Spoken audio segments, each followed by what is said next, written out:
നമ്മുടെ വിശ്വാസങ്ങളിലാണ് നമ്മൾ ജീവിച്ച് മുന്നോട്ട് പോകുന്നത് അല്ലെ. അതിപ്പോ മനുഷ്യരിലായിരിക്കാം, മനുഷ്യന് മുകളിലുള്ള ഒരു ശക്തിയിലായിരിക്കാം, എന്താണെങ്കിലും നമ്മളെ മുന്നോട്ട് പോകാൻ സഹായിക്കുന്ന ഒരു കാര്യമാണത്. അങ്ങനെയുള്ള ഓരോ വിശ്വാസത്തിനും ഒരു സയൻസ് ഉണ്ടാവുമല്ലോ, ഒരു ലോജിക് ഉണ്ടാവുമല്ലോ. അത് മനസ്സിലാക്കാൻ ശ്രമിക്കലാണ് മൈൽ സ്റ്റോൺ ബിലീഫ്സിൽ നമ്മൾ ചെയ്യുന്നത്.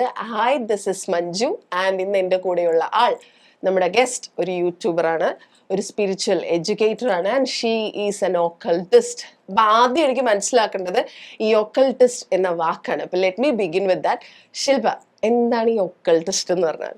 ഒക്കൾട്ടിസ്റ്റ് എന്ന് പറഞ്ഞാൽ ബേസിക്കലി ആസ്ട്രോളജി, ടാരോ പോലെയുള്ള സബ്ജക്റ്റുകളെ, ന്യൂമറോളജി, വാസ്തു, ഇതെല്ലാം നമുക്ക് അനുഭവിക്കാൻ കഴിയുന്ന എന്നാൽ കാണാൻ സാധിക്കാത്ത എനർജീസിനെ ഡീൽ ചെയ്യും. അതായത് ബേസിക്കലി സൈക്കോളജിക്കലായിട്ട് സ്പിരിച്വലി സംസാരിക്കുക എന്ന് പറഞ്ഞാൽ കുറച്ചും കൂടെ മനസ്സിലാവും അല്ലേ.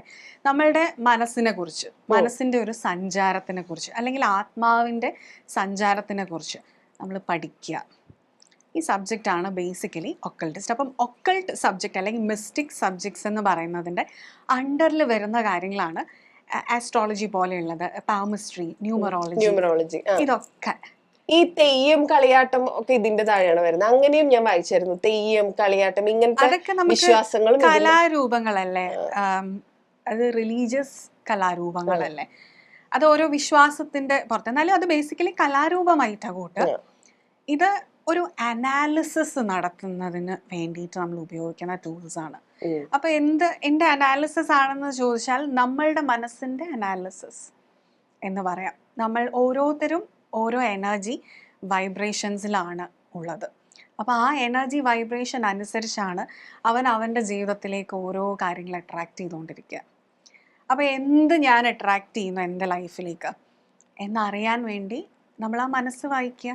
പക്ഷെ എങ്ങനെ മനസ്സ് വായിക്കുക, അതിന് നമുക്കൊരു ടൂള് വേണം. നമുക്ക് ആസ്ട്രോളജി അതിനെടുക്കാം, ടാറോ കാർഡ്സ് അതിനെടുക്കാം. അപ്പൊ ഇതിൽ ശില്പ ഏതൊക്കെ വഴികളിലൂടെ ഈ പറഞ്ഞ പോലെ ആളുകളുടെ മനസ്സ് വായിക്കാൻ ശ്രമിക്കും? ഞാൻ ആസ്ട്രോളജി വെച്ച് നോക്കാറുണ്ട്, അതുപോലെ ടാറോ ആണ് സ്പെഷ്യലൈസ് ചെയ്തിരിക്കുന്നത്, വാസ്തു ഉണ്ട്. ഇത് മൂന്നുമാണ് കൂടുതലായിട്ടും ഉപയോഗിക്കുന്നത്. What made you interested in this? അതായത് എഞ്ചിനീയറിംഗ് എന്നൊക്കെ പറഞ്ഞാൽ ചില്ലറ പഠിത്തമല്ലല്ലോ. അതിൽ തന്നെ PG എടുക്കാന്ന് പറഞ്ഞാൽ അത് ഒട്ടും ഈസി അല്ല. അതും കഴിഞ്ഞിട്ട് ഇങ്ങനെ ഒരു ഫീൽഡിലേക്ക്, അതായത് സ്പിരിച്വൽ എഡ്യൂക്കേറ്റർ അല്ലെങ്കിൽ ഒക്കൾട്ടിസ്റ്റ് എന്നൊക്കെ പറഞ്ഞാൽ അതിലേക്ക് ഒരു ഇൻട്രസ്റ്റ്, ഒരു റീസൺ വേണമല്ലോ. What is it? അതെനിക്ക് ഒരു പ്ലാനും ഉണ്ടായിരുന്നില്ല. എനിക്ക് ഒരു സാധാരണ എഞ്ചിനീയറിംഗ് വളരെയധികം ഇഷ്ടപ്പെട്ട, മാത്സ് ഭയങ്കര ഇഷ്ടമാണ്. ഓ മാൻ, അതെ, മാത്സ് ഭയങ്കര ഇഷ്ടമാണ്. അതുകൊണ്ടാണ് എഞ്ചിനീയറിംഗിന് പോയത്. എഞ്ചിനീയറിംഗിന് പോയി കഴിഞ്ഞപ്പോൾ ഞാൻ മനസ്സിൽ കണക്ക് കൂട്ടിയ ഒരു എഞ്ചിനീയറിംഗ് അല്ല എഞ്ചിനീയറിംഗ് യഥാർത്ഥത്തിൽ സംഭവിക്കുന്നത് അവിടെ മനസ്സിലായി. പക്ഷെ പഠിച്ചു നല്ല രീതിയിൽ. അപ്പം ഒന്നും അറിയില്ല. പഠിത്തം കഴിഞ്ഞ് ടു ബി ഫ്രാങ്ക് BTech എന്ന് പറയുന്ന ഒരു സർട്ടിഫിക്കറ്റുമായിട്ട് ഇറങ്ങി. പക്ഷെ ഇതെന്താ സംഭവം എന്ന് ഒരു പിടുത്തവും ഇല്ല, ഒരു ഐഡിയ ഇല്ല. അപ്പോൾ നമ്മൾ ബേസിക്കലി ദുബായിലായിരുന്നു പേരൻസ് ആയിട്ട്. അപ്പോൾ നമ്മൾ അവിടെ PG ജോയിൻ ചെയ്യാണ്. അപ്പോൾ എനിക്ക് മാനേജ്മെന്റിനോടും ഇൻട്രസ്റ്റ് ഉണ്ട്. അപ്പോൾ എഞ്ചിനീയറിംഗ് മാനേജ്മെന്റ് പഠിച്ചു. നല്ല രീതിയിൽ ഡിസ്റ്റിങ്ഷനോടുകൂടി തന്നെ ഓസ്ട്രേലിയൻ യൂണിവേഴ്സിറ്റിയിലും പാസ്സായി. അവിടെ വർക്ക് ചെയ്യുന്നു. എനിക്ക് സംതൃപ്തി ഇല്ല ഈ ഒരു ഓഫീസ് ജോബിൽ. ഞാൻ ഹാപ്പി അല്ല ഒട്ടും. അപ്പം ക്രിയേറ്റീവ് കാര്യങ്ങളോട് ചെറുതിലേ മുതലേ ഇഷ്ടമുണ്ട്, പാട്ടും ഡാൻസും ഒക്കെ. പക്ഷെ ഇതിലൊന്നിലും നമ്മളൊരു പ്രാവീണ്യം നേടുക എന്ന് പറയുന്ന അങ്ങനത്തെ പരിപാടിയൊന്നുമില്ല. ഇതൊക്കെ എല്ലാം ഉണ്ട്, പക്ഷെ നമ്മൾ അതിന്റെ പുറകെ പോകുന്നില്ല. മെയിൻ നമുക്ക് BTech അല്ലേ, BTechന്റെ അതാണ്. BTechന് ഒരാൾ കയറി കഴിഞ്ഞാൽ ആൾക്ക് ഇങ്ങനെ മാസം എക്സാംസ് വന്നുകൊണ്ടിരിക്കും. നമുക്ക് വേറെ സൈഡ് ലൈനിൽ ഒന്നും ചെയ്യാനുള്ള സമയം എനിക്കുണ്ടായില്ല. അപ്പൊ ഞാൻ എന്നാ അതൊക്കെ ഒന്ന് പൊടി തട്ടിയെടുക്കാം എന്ന് വിചാരിച്ചിട്ട് ഞാൻ ഫാഷൻ ഡിസൈനിങ് പഠിച്ചു. അങ്ങനെ അവിടെ കുറച്ച് നാൾ അങ്ങനെ വർക്ക് ചെയ്തു. പിന്നെ നാട്ടിൽ ഒരു ബുട്ടീക്ക് സ്റ്റാർട്ട് ചെയ്തു. കോവിഡ് ടൈമൊക്കെ ആയപ്പം അത് സ്വാഭാവികമായിട്ടും ഒരു ബിസിനസ്സിന് വരുന്ന പ്രശ്നങ്ങളെല്ലാം ഉണ്ടായി. അപ്പൊ ഞാൻ ആസ്ട്രോളജി ഇതിന്റെ സൈഡിൽ കൂടെ പഠിക്കാൻ തുടങ്ങി. കാരണം ഞാനൊരു ഹിന്ദു ബാക്ക്ഗ്രൗണ്ടിൽ നിന്ന് വരുന്നതായതുകൊണ്ട് ചെറുതിലെ മുതലേ നമ്മൾ ജോത്സ്യൻ്റെ അടുത്ത് പോവാ എന്ന് പറയുന്ന പരിപാടി കേട്ടിട്ടുണ്ട്, എക്സ്പീരിയൻസ് ചെയ്തിട്ടുമുണ്ട്.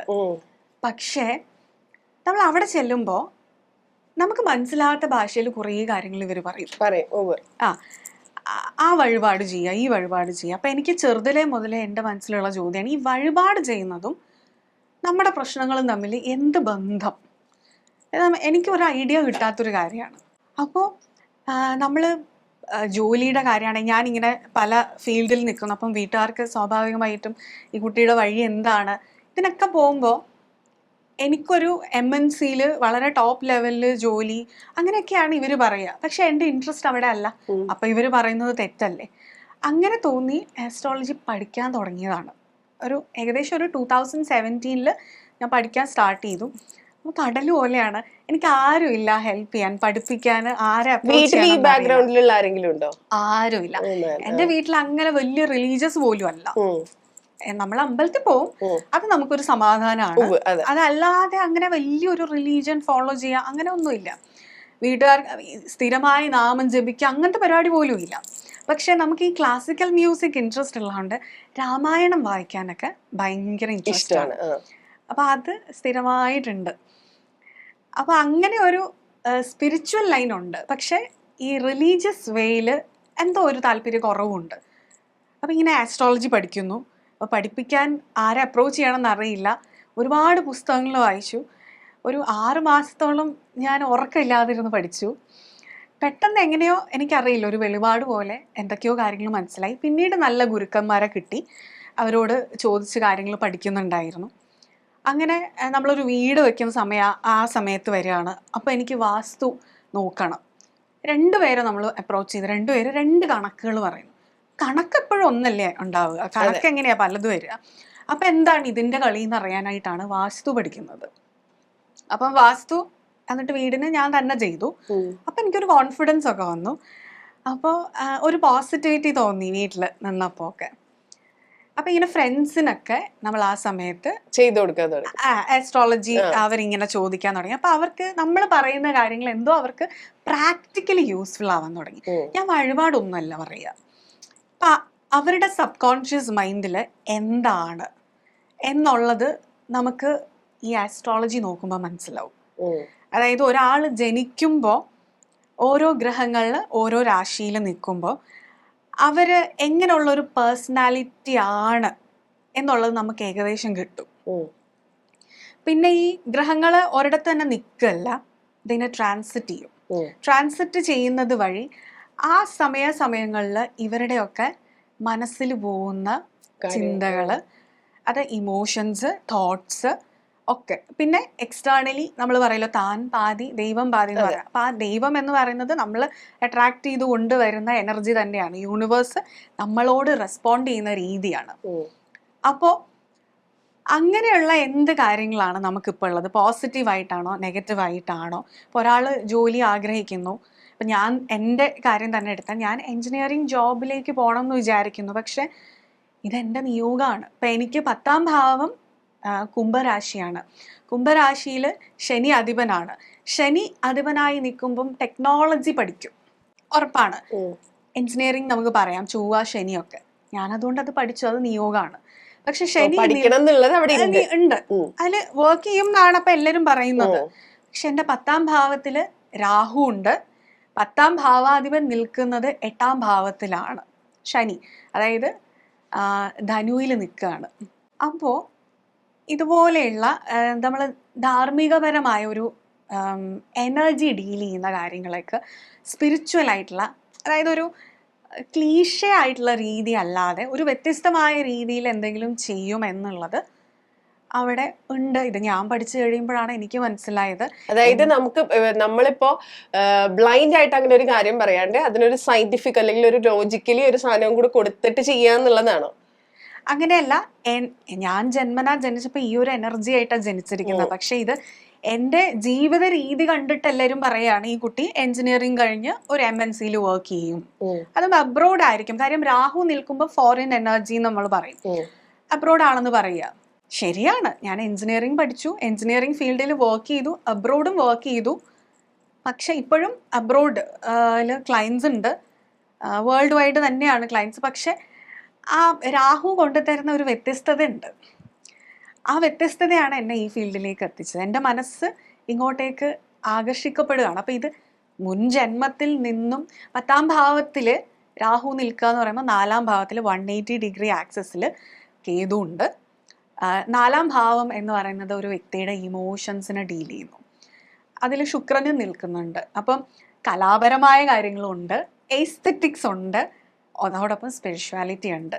ഇങ്ങനെ നമുക്ക് ഒരു ആൾ നമ്മുടെ അടുത്ത് വരുമ്പം അയാളുടെ ഫീൽഡ് ഓഫ് സ്റ്റഡി അല്ലെങ്കിൽ അയാളുടെ ഫീൽഡ് ഓഫ് വർക്ക്, അയാളുടെ റിലേഷൻഷിപ്പ്, മാരേജ്, അങ്ങനെ നമുക്ക് എല്ലാത്തിനെ കുറിച്ചും അയാൾക്ക് അവനവനെ കൂടുതൽ മനസ്സിലാക്കാൻ വേണ്ടിയിട്ട് ഇത് പറഞ്ഞു കൊടുക്കുക എന്നുള്ളതാണ്. നമുക്ക് ഏറ്റവും അത്യാവശ്യം നമ്മളെ മനസ്സിലാക്കുക എന്നുള്ളതാണ്. അതെ, ട്രൂ.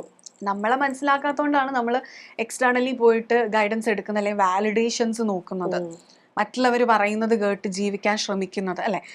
നമുക്കിപ്പോൾ എന്താ ഉള്ളത്, സമൂഹത്തിൽ സേഫ് ആയിട്ടുള്ള റൂട്ടെല്ലാം ഉണ്ടാക്കി വെച്ചിരിക്കണം. ഇത്ര പ്രായമാകുമ്പം പഠിക്കുക, പഠിത്തം കഴിയുക, കല്യാണം കഴിക്കുക, കുട്ടി ഉണ്ടാവുക, ജോലിക്ക് പോവുക, ഇതിങ്ങനെ സെറ്റ് ചെയ്ത് വെച്ചിരിക്കുകയാണ്. പക്ഷെ അങ്ങനെയൊന്നും അല്ല. എല്ലാവരും ജനിക്കുന്നത് ഡിഫറെന്റ് എനർജീസ് ആയിട്ടാ. അപ്പൊ പിന്നെ ഇപ്പറ ഇരിക്കുന്ന ആള് ചെയ്യുന്ന പോലെ തന്നെ ഞാൻ ചെയ്ത ഞാനും അവരും തമ്മിൽ എന്താ വ്യത്യാസം? ഞാൻ പിന്നെ അവരായിട്ട് ജനിച്ചാ പോരെ.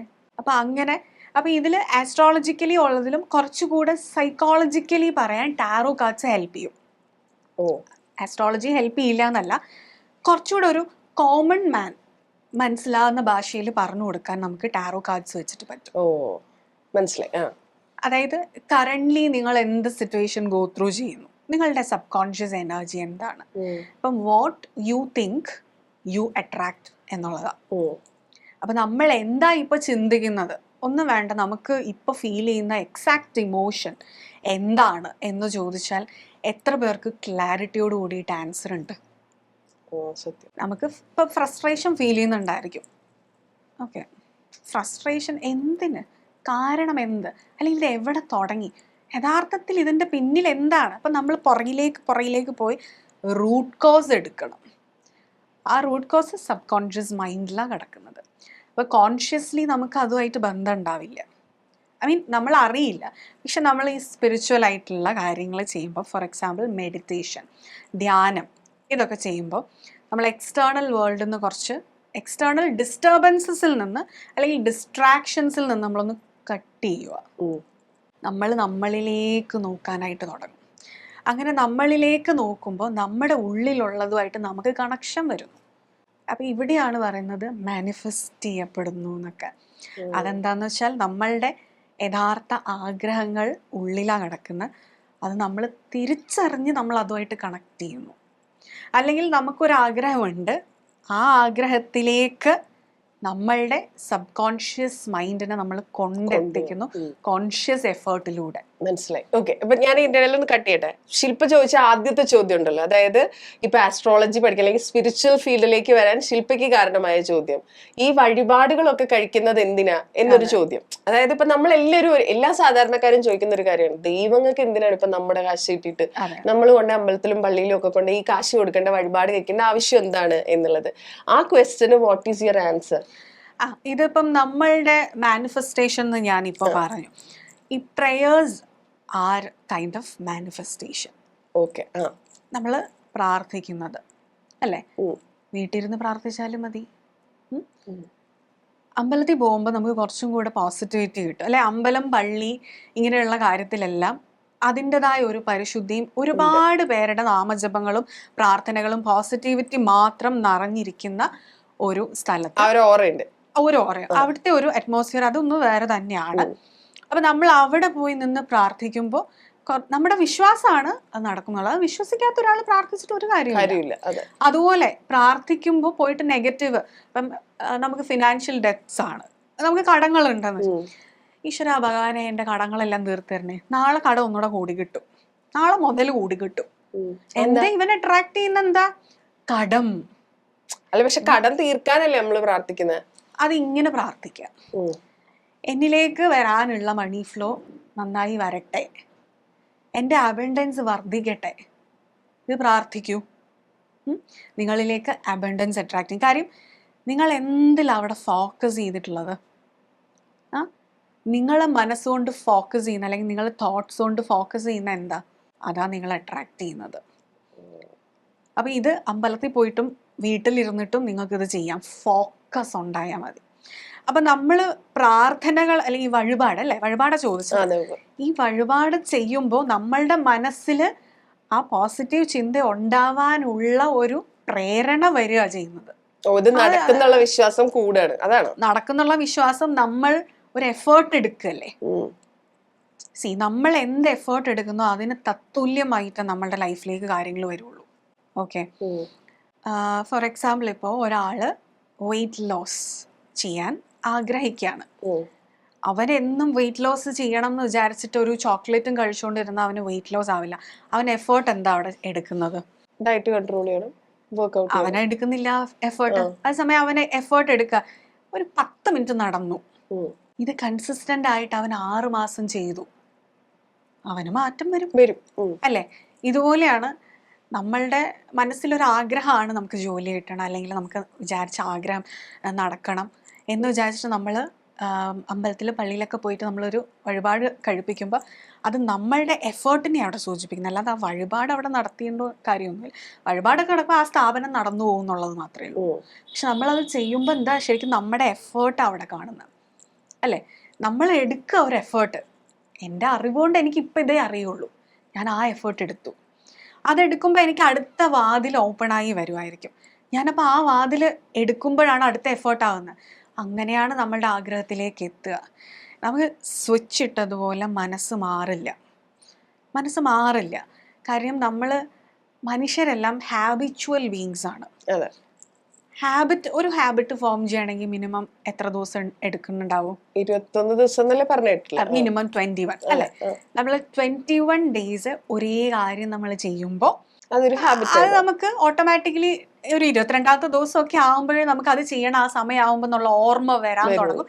ആരും റിമൈൻഡ് ചെയ്യിപ്പിച്ചില്ലെങ്കിൽ പോലും അല്ലേ? അതൊരു ഹാബിറ്റായി എന്ന് പറയുന്ന പോലെ നമ്മുടെ ഒരു പ്രാർത്ഥന നമ്മൾ തനിയെ വീട്ടിലിരുന്ന് ഫോക്കസ്ഡ് ആയിട്ട് അങ്ങനെ ചെയ്ത് നോക്കുക, നമ്മളുടെ സബ് കോൺഷ്യസ് മൈൻഡ് മാറും. അപ്പോൾ ഒരാൾ നമ്മൾ അപ്രോച്ച് ചെയ്യാണ്, ഞാൻ പ്രാർത്ഥിക്കുന്നൊക്കെ ഉണ്ട്, എല്ലാം ചെയ്യുന്നു, എന്നിട്ടും തടസ്സങ്ങളാണ്. അപ്പോൾ നമ്മൾ ടാരോയിൽ അവരുടെ എനർജി നോക്കും, എന്താ തടസ്സം. അപ്പോൾ ഈ തടസ്സം ഉണ്ടാവണം എങ്കിൽ പല കാര്യങ്ങൾ നമുക്ക് മനസ്സിലാവും ടാരോയിലൂടെ. അതിന് നമ്മൾ റൂട്ട് കോസ് എടുത്ത് പരിഹാരം കൊടുക്കുക. അതായത് എനർജി ഷിഫ്റ്റ് ചെയ്യാനുള്ള പ്രാക്ടിക്കൽ വഴി നമ്മൾ കൊടുക്കുക. അതൊരു ദിവസം കൊണ്ടല്ല, അവനെ അവൻ്റെ ആഗ്രഹത്തിലേക്ക് കണക്ട് ചെയ്യിപ്പിക്കുന്ന രീതിയിൽ, അല്ലെങ്കിൽ അവൻ്റെ ആഗ്രഹം അവൻ്റെ സബ് കോൺഷ്യസ് മൈൻഡിൽ രജിസ്റ്റർ ആകുന്ന രീതിയിൽ നമ്മൾ അവനെ ട്രെയിൻ ചെയ്യിപ്പിക്കുക ചെയ്യുന്നത്. അത് നമ്മൾ പ്രേയേഴ്സ്, അഫർമേഷൻസ് അല്ലെങ്കിൽ മെഡിറ്റേഷൻസ്, ഇതിലെല്ലാം എന്ത് വഴിയും നമുക്ക് ഉപയോഗിക്കാം. ഇപ്പൊ ഈ പറയുന്ന മാതിരി നമ്മുടെ പ്രാർത്ഥനയും അല്ലെങ്കിൽ ജ്യോത്സ്യം നോക്കിക്കുന്നത് ഇതൊക്കെ ഒരു കൈൻഡ് ഓഫ് മാനിഫെസ്റ്റേഷൻ ആണ്. അതെ അല്ലേ? ഒബ്വിയസ്ലി. ഓക്കെ, ഇപ്പൊ ഈ മാനിഫെസ്റ്റേഷൻ എന്ന് പറയുമ്പോഴേ നമ്മൾ 2026 തുടങ്ങിയിട്ടല്ലേ ഉള്ളൂ. ഈ തുടക്കത്തിൽ നമ്മൾ ഏറ്റവും കൂടുതൽ സോഷ്യൽ മീഡിയയിൽ കാണുന്ന ഒരു സാധനമാണ് വിഷൻ ബോർഡ്. ഒരുപാട് ആളുകൾ അത് ക്രിയേറ്റ് ചെയ്യുന്നുണ്ട്. അപ്പൊ ഈ വിഷൻ ബോർഡിന്റെ സയൻസ് എന്താണ്? അതായത് കുറെ പേര് അത് വർക്ക്ഔട്ട് ആയി എന്ന് പറയും, കുറെ പേര് പറയും ഇത് വർക്ക്ഔട്ട് ആവുമെന്ന് അറിയില്ല, പക്ഷെ ലെറ്റ്സ് ട്രൈ ഇറ്റ് എന്ന് പറയും. അപ്പൊ what exactly is vision board? Vision board കൊണ്ട് എന്താണ് സംഭവിക്കുന്നത്? വിഷൻ ബോർഡ് എന്ന് പറയുന്നത് നമ്മളുടെ ഒരു ആഗ്രഹമാണല്ലോ. നമ്മളുടെ ആഗ്രഹത്തിന്റെ ക്ലാരിറ്റി അനുസരിച്ചിരിക്കും ഇത് വർക്ക് ആവുമോ ഇല്ലയോ എന്നുള്ളത്. ആ വിഷൻ ബോർഡ് അപ്പോൾ ഉണ്ടാക്കുന്നത് അത്രയും ക്ലാരിറ്റിയോട് കൂടി വേണം. അതായത് എനിക്കൊരു ജോലി കിട്ടണമെന്ന് നമ്മൾ വേഗമായിട്ട് പ്രാർത്ഥിച്ചുകൊണ്ടിരുന്നാൽ നമുക്ക് ജോലി കിട്ടാൻ ബുദ്ധിമുട്ടുകൾ വരും, അൺലെസ് ആൻഡ് അൺടിൽ അവന് ക്ലിയർ ഐഡിയ ഉണ്ടായിരിക്കണം. ലൈക്ക് എത്ര ക്ലാരിറ്റി? എനിക്ക് ഇഷ്ടം എന്ത് ജോലിയാണ്, എന്ത് ഫീൽഡാണ്, എന്ത് പൊസിഷനാണ്, എന്ത് സാലറി വേണം, ഇത്രയും ക്ലാരിറ്റിയോട് കൂടിയിട്ട് ആഗ്രഹിക്കുക. മനസ്സിലായി? ആ ക്ലാരിറ്റി ഉണ്ടായിരിക്കുക. ആ ക്ലാരിറ്റിയിൽ നിൽക്കുമ്പോൾ വിഷൻ ബോർഡ് ക്രിയേറ്റ് ചെയ്യുന്നതും അങ്ങനെ ക്ലാരിറ്റിയിലാണെങ്കിൽ നിങ്ങൾ ആ വിഷൻ ബോർഡ് എന്നും ഫോക്കസ് ചെയ്ത് ഒരു 2-3 മിനിറ്റ് അതിലേക്ക് നോക്കിയിരിക്കണം. അത് മനസ്സിൽ പതിയണം. ആ വിഷൻ ബോർഡിലെ പിക്ചേഴ്സ് നിങ്ങളുടെ സബ് കോൺഷ്യസ് മൈൻഡിൽ പതിയുന്ന അന്നാണ് നിങ്ങളുടെ ആഗ്രഹം നടക്കാൻ പോകുന്നത്. അപ്പം ഇത് ഓരോരുത്തരുടെയും ഫോക്കസിങ് പവർ പോലെ ഇരിക്കും അവർക്ക് എത്ര വേഗം ഇത് നടക്കുന്നു എന്നുള്ളത്. അതായത് നമ്മൾ ഭക്ഷണം കഴിക്കുന്നു, അവിടെ ഇരുന്ന് മീഡിയ എന്തെങ്കിലും കണ്ടുകൊണ്ടിരിക്കുന്നു, അല്ലെങ്കിൽ വായിച്ചുകൊണ്ടിരിക്കുന്നു, അല്ലെങ്കിൽ വർത്തമാനം പറഞ്ഞുകൊണ്ടിരിക്കുന്നു, മൾട്ടിപ്പിൾ കാര്യങ്ങൾ ചെയ്യുക. നമ്മൾ എത്ര പേര് പ്രോപ്പറായിട്ട് ച്യൂ ചെയ്ത് ചവച്ച് കഴിക്കുന്നുണ്ട്? വളരെ കുറവുണ്ടാവും. വളരെ കുറവാണ്. അപ്പോൾ ആ ഭക്ഷണം പോലും നമുക്ക് അത്രയും എഫക്റ്റീവ് ആകുന്നില്ല. അത്ര രീതിയിലാണ് നമ്മുടെ ബോഡി വർക്ക് ചെയ്യുക. നമ്മൾ കോൺഷ്യസ്ലി ചവച്ച് കഴിക്കുന്ന ഭക്ഷണത്തിന് നമുക്ക് തരാൻ പോകുന്ന ഒരു പോസിറ്റിവിറ്റി, ഒരു പ്രസന്നത ഉണ്ട്. അതായത് അതിൻ്റെ വൈറ്റമിൻസും അല്ലെങ്കിൽ പ്രോട്ടീൻസൊക്കെ നമ്മുടെ ഉള്ളിൽ ചെല്ലുന്നുണ്ട്, പക്ഷെ അതിൻ്റെ അകത്തൊരു ഒരു ദൈവീകത്വം എന്ന് പറയുന്ന ഒരു സാധനമുണ്ട്. അത് കോൺഷ്യസ്നെസ്സിലേ കിട്ടുള്ളൂ. അപ്പം എത്ര കോൺഷ്യസ്നെസ് ഡെവലപ്പ് ചെയ്യാം എന്നുള്ളതിനാണ് നമ്മൾ ഹീലിംഗ് ചെയ്യേണ്ടത്. ആ ഹീൽഡ് ആയിട്ടുള്ള ഒരു വ്യക്തിക്ക് അവൻ്റെ ശരീരം എവിടെ ആയിരിക്കുന്നത് അവിടെ അവൻ്റെ മനസ്സ് വെക്കാൻ അവന് പറ്റും. അതാണ് കോൺഷ്യസ്നെസ്. ഞാനിപ്പോൾ ഇവിടെ ഇരുന്ന് ഇൻ്റർവ്യൂ തരുന്നപ്പോൾ ഞാൻ ഉച്ച കഴിഞ്ഞ് ഇനി എവിടെ പോകണം, എന്ത് ചെയ്യണം എന്ന് ആലോചിച്ചുകൊണ്ട് ഇവിടെ ഇരിക്കുകയാണെങ്കിൽ ഈ ഇൻ്റർവ്യൂവിൽ നമ്മൾ സംസാരിക്കുന്നതും പകുതി മനസ്സിലാണ് അല്ലേ, ഞാൻ പ്ലാൻ ചെയ്യുന്ന കാര്യങ്ങളും പകുതിയായിട്ടേ നടക്കുള്ളൂ. ഇത് രണ്ടിലും ഒരു വരികയാണ്. അപ്പൊ നമ്മള് ആ ശരീരം നമുക്ക് എവിടെയാണുള്ളത്, പ്രസന്റിൽ, അവിടെ ഇരിക്കുക മനസ്സ്. നമുക്ക് പ്ലാനിങ് ചെയ്യാം, ഈ പറഞ്ഞ പോലെ വിഷ്വലൈസേഷൻസ് ചെയ്യാം, ഈ വിഷൻ ബോർഡിന്റെ കാര്യം പറഞ്ഞതുപോലെയൊക്കെ. അപ്പോൾ അതൊക്കെ നമുക്ക് അതിനൊക്കെ സമയമെടുക്കാം. അതിലും നമ്മൾ ഫോക്കസ് അവിടെ കൊടുക്കണം. അപ്പൊ vision to make it clear, നമുക്ക് വിഷൻ ബോർഡ് ഉണ്ടാക്കുമ്പോൾ നമുക്ക് കിട്ടുന്നത് ഒരു ക്ലാരിറ്റിയാണ്, എക്സാക്ട്ലി നിങ്ങൾക്ക് എന്താണ് വേണ്ടത് എന്നുള്ളത് അല്ലെ. അതിനുള്ള അപ്പൊ അതിലേക്ക് കൂടുതൽ നമ്മുടെ മൈൻഡ് ഫോക്കസ് ആവും അല്ലെ. അപ്പൊ അത് കൂടുതലായിട്ട് നടക്കാനുള്ള ചാൻസസും കൂടും. അതെ, അതുകൊണ്ട് ഇത് മേക്ക് ചെയ്തിട്ട് എടുത്തൊരു സൈഡിൽ വെക്കാൻ പറ്റില്ല. എന്നും അതിലേക്ക് ഒരു 2-3 മിനിറ്റ് നോക്കി അത് മനസ്സിൽ പതിക്കുക. അപ്പൊ ആ കാണുന്ന സമയത്ത് മനസ്സിൽ നമുക്ക് ഉണ്ടാകുന്നത് ഞാൻ ഇതാണ് എന്നുള്ളതാണ് ഐഡന്റിറ്റി. നമ്മളുടെ സെൽഫ് ഐഡന്റിറ്റിയെ നമ്മൾ ഐഡന്റിഫൈ ചെയ്യാൻ പോകുന്നത്. അതായത് എനിക്കൊരു സ്വന്തമായി ഒരു വീട് വയ്ക്കണം എന്ന ആഗ്രഹത്തിൽ ഞാൻ വിഷൻ ബോർഡിൽ എനിക്ക് വേണ്ട ഒരു വീട് ഇങ്ങനെ ഞാൻ പിക്ചറൊക്കെ അവിടെ സേവ് ചെയ്ത് വെച്ചിട്ടുണ്ട്. അപ്പം ഞാൻ അതെടുത്ത് നോക്കുമ്പോൾ ആ വീട്ടിൽ ഞാൻ താമസിക്കുന്നതായിട്ടും എൻ്റെ ഐഡന്റിറ്റി ഞാൻ ആ വീട്ടിൽ നിൽക്കുന്നതായിട്ട് നിങ്ങൾക്ക് വിഷ്വലൈസ് ചെയ്യാൻ പറ്റുമ്പോഴാണ് നിങ്ങൾ ആ വീട്ടിലെത്തുക. അതായത് അത് നടന്നു കഴിഞ്ഞു എന്ന് നമ്മൾ വിശ്വസിക്കണം. അതെ, അത് ഓൾറെഡി അത് എനിക്കുണ്ട്, എൻ്റെ ആണ്. അപ്പോൾ എൻ്റെ ഐഡന്റിറ്റി എന്താണ്? അതുപോലെ ഒരു ജോലി ആഗ്രഹിക്കുന്ന, ഒരു ഗവൺമെൻറ് ജോബ് ആഗ്രഹിക്കുന്ന ഒരാൾ ആ ഗവൺമെൻറ് ജോബിൽ ആ പൊസിഷനിൽ നിന്ന് കഴിഞ്ഞാൽ ഇവൻ ചെയ്യാൻ പോകുന്ന കാര്യങ്ങൾ ചെയ്തുകൊണ്ടിരിക്കുന്നതായിട്ട് ഇപ്പോഴേ സങ്കല്പിക്കുമ്പോൾ അവൻ ആ ജോബ് കുറച്ചും കൂടി ഈസിയർ ആയിട്ട് വരാൻ തുടങ്ങും. മനസ്സിലായി. ഓക്കെ. അപ്പൊ ഞാൻ ചോദിക്കട്ടെ, ഇപ്പൊ ഞാനും അല്ലെങ്കിൽ ഇപ്പൊ എന്റെ ഫ്രണ്ട്സും ഒക്കെ നമ്മൾ പറയാറുണ്ട് ഞാനിത് മാനിഫെസ്റ്റ് ചെയ്ത് എനിക്ക് കിട്ടിയതാണ്, മാനിഫെസ്റ്റ് ചെയ്ത് കിട്ടിയ മൊമെന്റാ. പക്ഷെ ലിറ്ററലി നമ്മൾ ഈ പറയുന്നത് പോലെ അത്ര ക്ലാരിറ്റിയിൽ നമ്മളത് അങ്ങനെ ആഗ്രഹിച്ചിട്ടുണ്ടെന്നേ ഉള്ളൂ. പക്ഷെ എനിക്ക് ശില്പ പറയുന്ന ഈ മാനിഫെസ്റ്റേഷൻ ഇല്ലേ, അതെങ്ങനെയാ ചെയ്യുക? അതൊരു വിത്ത് ഒരു എക്സാമ്പിൾ നമുക്ക് പറഞ്ഞുതരാം, ഹൗ ടു മാനിഫെസ്റ്റ് എന്നുള്ളത്. ഓക്കെ, ഇപ്പം ഫിനാൻഷ്യൽ ബ്ലോക്കിന്റെ കാര്യം പറഞ്ഞാൽ അത് മാറാനായിട്ട്, കടങ്ങൾ മാറുക അല്ലെങ്കിൽ ഫിനാൻസ് ഒരു സ്റ്റേബിൾ അവസ്ഥയിലേക്ക് കൊണ്ടുവരിക, ഇത് എല്ലാവരുടെയും സാമാന്യം ആഗ്രഹമാണല്ലോ. അപ്പം അങ്ങനെ ഒരു മാനിഫെസ്റ്റേഷൻ ചെയ്യുമ്പോൾ ആദ്യം നമ്മളുടെ ഉള്ളിലുള്ള നെഗറ്റീവ് ബിലീവ്സിനെ നമ്മൾ മാറ്റണം. അതിനാണ് നമുക്ക് ഈ പറയുന്ന ഒരു എക്സ്റ്റേണൽ ഗൈഡൻസ് ആവശ്യമായി വരുന്നത്. എക്സ്പേർട്സിൻ്റെ, നമ്മുടെ വിഷമം പോയിട്ട് നമ്മൾ ഫ്രണ്ട്സിനോട് മറ്റുള്ളവരോട് പറയുമ്പോൾ അവർ തരുന്ന സൊല്യൂഷനോ ഗൈഡൻസോ അല്ല. ഇപ്പം നിങ്ങൾക്ക് സൈക്കോളജിക്കലി വിശ്വസിക്കുന്ന ഒരാളാണ് നിങ്ങൾ, സ്പിരിച്വലി പറഞ്ഞാൽ മനസ്സിലാവില്ല എങ്കിൽ നിങ്ങൾക്ക് ഒരു സൈക്കോളജിസ്റ്റിനെ കാണാം, ഒരു കൗൺസിലിങ്. അതായത് നിങ്ങൾക്ക് പ്രശ്നം ഉണ്ടായിട്ടല്ല നിങ്ങൾ പോകുന്നത്. നമ്മൾ പറയില്ലേ, നമ്മളൊരു ക്ലീനപ്പ് അല്ലെങ്കിൽ ഒരു മന്ത്ലി ക്ലെൻസിങ് എന്നുള്ള രീതിയിൽ നിങ്ങൾക്കൊരു സൈക്കോളജിസ്റ്റിനെ കാണാം. അതൊരു പ്രശ്നം ഉണ്ടായിട്ട് കാണുന്നതല്ല. നിങ്ങളുടെ കാര്യങ്ങൾ അവരോട് ഓപ്പൺ ആയിട്ട് പറയുമ്പോൾ നിങ്ങളുടെ വീക്ക്നെസ് അല്ലെങ്കിൽ നിങ്ങളുടെ സ്ട്രെങ്ത് അവർക്ക് പറഞ്ഞു തരാൻ പറ്റും. ഇത് സ്ഥായി ആയിട്ടുള്ളതല്ല. അതായത് ഒരു പേഴ്സണാലിറ്റി എന്ന് പറയുന്നത് ജനിക്കുമ്പോൾ ഉള്ളത് തന്നെയല്ല, മരണം വരെ പേഴ്സണാലിറ്റി മാറിക്കൊണ്ടേയിരിക്കും, മാറിക്കൊണ്ടിരിക്കണം. അപ്പോഴാണ് നമ്മൾ ഇവോൾവ് ആവുന്നത്. Rather than discovering our self, നമ്മൾ ഡിസ്കവർ ചെയ്യുന്നതിന് പകരം നമ്മളെ ബിൽഡ് ചെയ്തെടുക്കണം. ആ ബിൽഡിങ്ങിന്റെ ഭാഗമായിട്ട് അപ്പം നിങ്ങളൊരു സൈക്കോളജിസ്റ്റ് അല്ലെ കൗൺസിലിങ്ങിന് പോവുക. ഇനി സ്പിരിച്വലി ആണ് വിശ്വാസമുള്ള ഒരാൾ എങ്കിൽ ഈ പറയുന്ന ഒരു ആസ്ട്രോളജർ അല്ലെങ്കിൽ ടാരോ റീഡർ, നമ്മളെപ്പോലുള്ളവർ അവിടെയാണ്. എന്താണ് നിങ്ങളുടെ മനസ്സിന് ലിമിറ്റിംഗ് ബിലീഫ്സ് എന്താണ്? ആ ലിമിറ്റിംഗ് ബിലീഫാണ് നമ്മളെ മാനിഫെസ്റ്റേഷൻസ് വർക്ക് ആകാതെ താഴേക്ക് കൊണ്ടുപോയി വെക്കുന്നത്. ആ ലിമിറ്റിംഗ് ബിലീഫ് എന്ന് പറയുന്നത്, ഫോർ എക്സാമ്പിൾ ഇപ്പം നമ്മുടെ ലീനേജ് പാറ്റേൺസ്, ആൻസിസ്ട്രൽ പാറ്റേൺസ്, നമ്മളുടെ മുൻപുള്ളവർ ജീവിച്ചതുപോലെ തന്നെ നമുക്ക് ജീവിക്കാൻ അറിയുള്ളൂ, അതല്ലാത്തൊരു ജീവിതം അറിയില്ലെങ്കിൽ എങ്ങനെ അത് ആഗ്രഹിക്കുന്നത്? അറിയണ്ടേ അത്. അപ്പൊ അത് ഒരു എക്സ്പോഷർ കിട്ടിയ ഒരാൾക്ക് അത് അറിയാൻ പറ്റും. എക്സ്പോഷർ കിട്ടാത്ത ഒരാളാണെങ്കിൽ അവൻ അതുപോലെ അല്ലേ അവനും ചിന്തിക്കാൻ പറ്റുള്ളൂ. അത് അവൻ്റെ ലിമിറ്റിംഗ് ബിലീഫാണ്. അതായത് ഞാൻ ഈ ഒരു കുടുംബത്തിൽ വന്ന് ജനിച്ചു എന്നുള്ളത് കൊണ്ട് എൻ്റെ ആത്മാവിൻ്റെ ജേർണിയെ ഞാൻ ലിമിറ്റ് ചെയ്യുന്നു എന്നുണ്ടെങ്കിൽ അത് ക്ലിയർ ചെയ്യേണ്ട, അത് ഹീൽ ചെയ്യേണ്ട ഒരു കാര്യമാണ്. അതുപോലെ തന്നെ നമ്മൾ ആസ് എൻ സോൾ ഒരുപാട് ജന്മങ്ങൾ നമ്മൾ എടുക്കും. അതായത് 80 ലക്ഷം ജന്മങ്ങൾ എടുത്തു കഴിയുമ്പോഴാണ് ആദ്യമായിട്ട് ഒരു മനുഷ്യ ജന്മം തന്നെ കിട്ടുക. 80 lakhs നമ്മുടെ വേദങ്ങളിലൊക്കെ പറയുന്ന കാര്യങ്ങളാണ്. 80 lakhs ജന്മങ്ങൾ എടുത്തിട്ടാണ്. അപ്പം ഇത്രയും ജന്മങ്ങളിൽ ഉള്ള മെമ്മറീസ്, എക്സ്പീരിയൻസസ് അല്ലേ, ആ memories it is stored inside us. Subconsciously unconsciously memory ഉണ്ട്. നമ്മൾ ഈ ആകാശിക് റെക്കോർഡിങ്സ് എന്നൊക്കെ പറയും, past life reading, past life regression നമ്മൾ ചെയ്യും.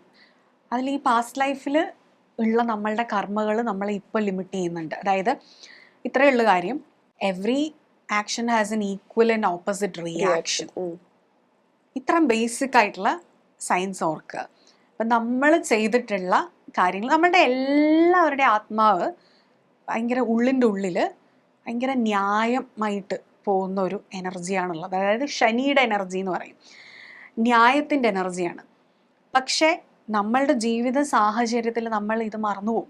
അപ്പോൾ എപ്പോഴും ന്യായത്തിന്റെ ഇതിൽ നടക്കാൻ പറ്റുന്ന വരില്ല. കോൺഷ്യസ്ലി മറന്നുപോകും, കോൺഷ്യസ്ലി വിചാരിച്ചാലും നമുക്ക് പറ്റിയെന്ന് വരില്ല. അപ്പോൾ അങ്ങനെ സഞ്ചരിക്കുന്ന സമയത്ത് നമ്മൾ ചെയ്യുന്ന പ്രവൃത്തികൾ, കർമ്മ ക്രിയേറ്റ് ചെയ്യാന്ന് പറയും. പ്രവൃത്തി മാത്രമല്ല, കർമ്മ തുടങ്ങുന്നത് ചിന്തയിലാദ്യം. അതാരും കാണുന്നില്ല എന്ന് വെച്ചാൽ എന്തും ചിന്തിക്കാന്ന് വിചാരിച്ചാൽ അവിടെ കർമ്മയുണ്ട്. കാര്യം നമ്മൾ ആരെയും ബോധിപ്പിക്കാനല്ല ജീവിക്കേണ്ടത്, ആ കർമ്മ നമ്മളുടെ ഉള്ളിലാണ് ഉണ്ടാകുന്നത്. പിന്നെ സംസാരത്തിലൂടെയാണ് പകുതിയും മുക്കാലും കർമ്മ ഉണ്ടാകുന്നത്. അതായത് പിന്നെ പ്രവൃത്തി, എങ്ങനെയാണ് ഈ കർമ്മ നെഗറ്റീവായി മാറുന്നത്?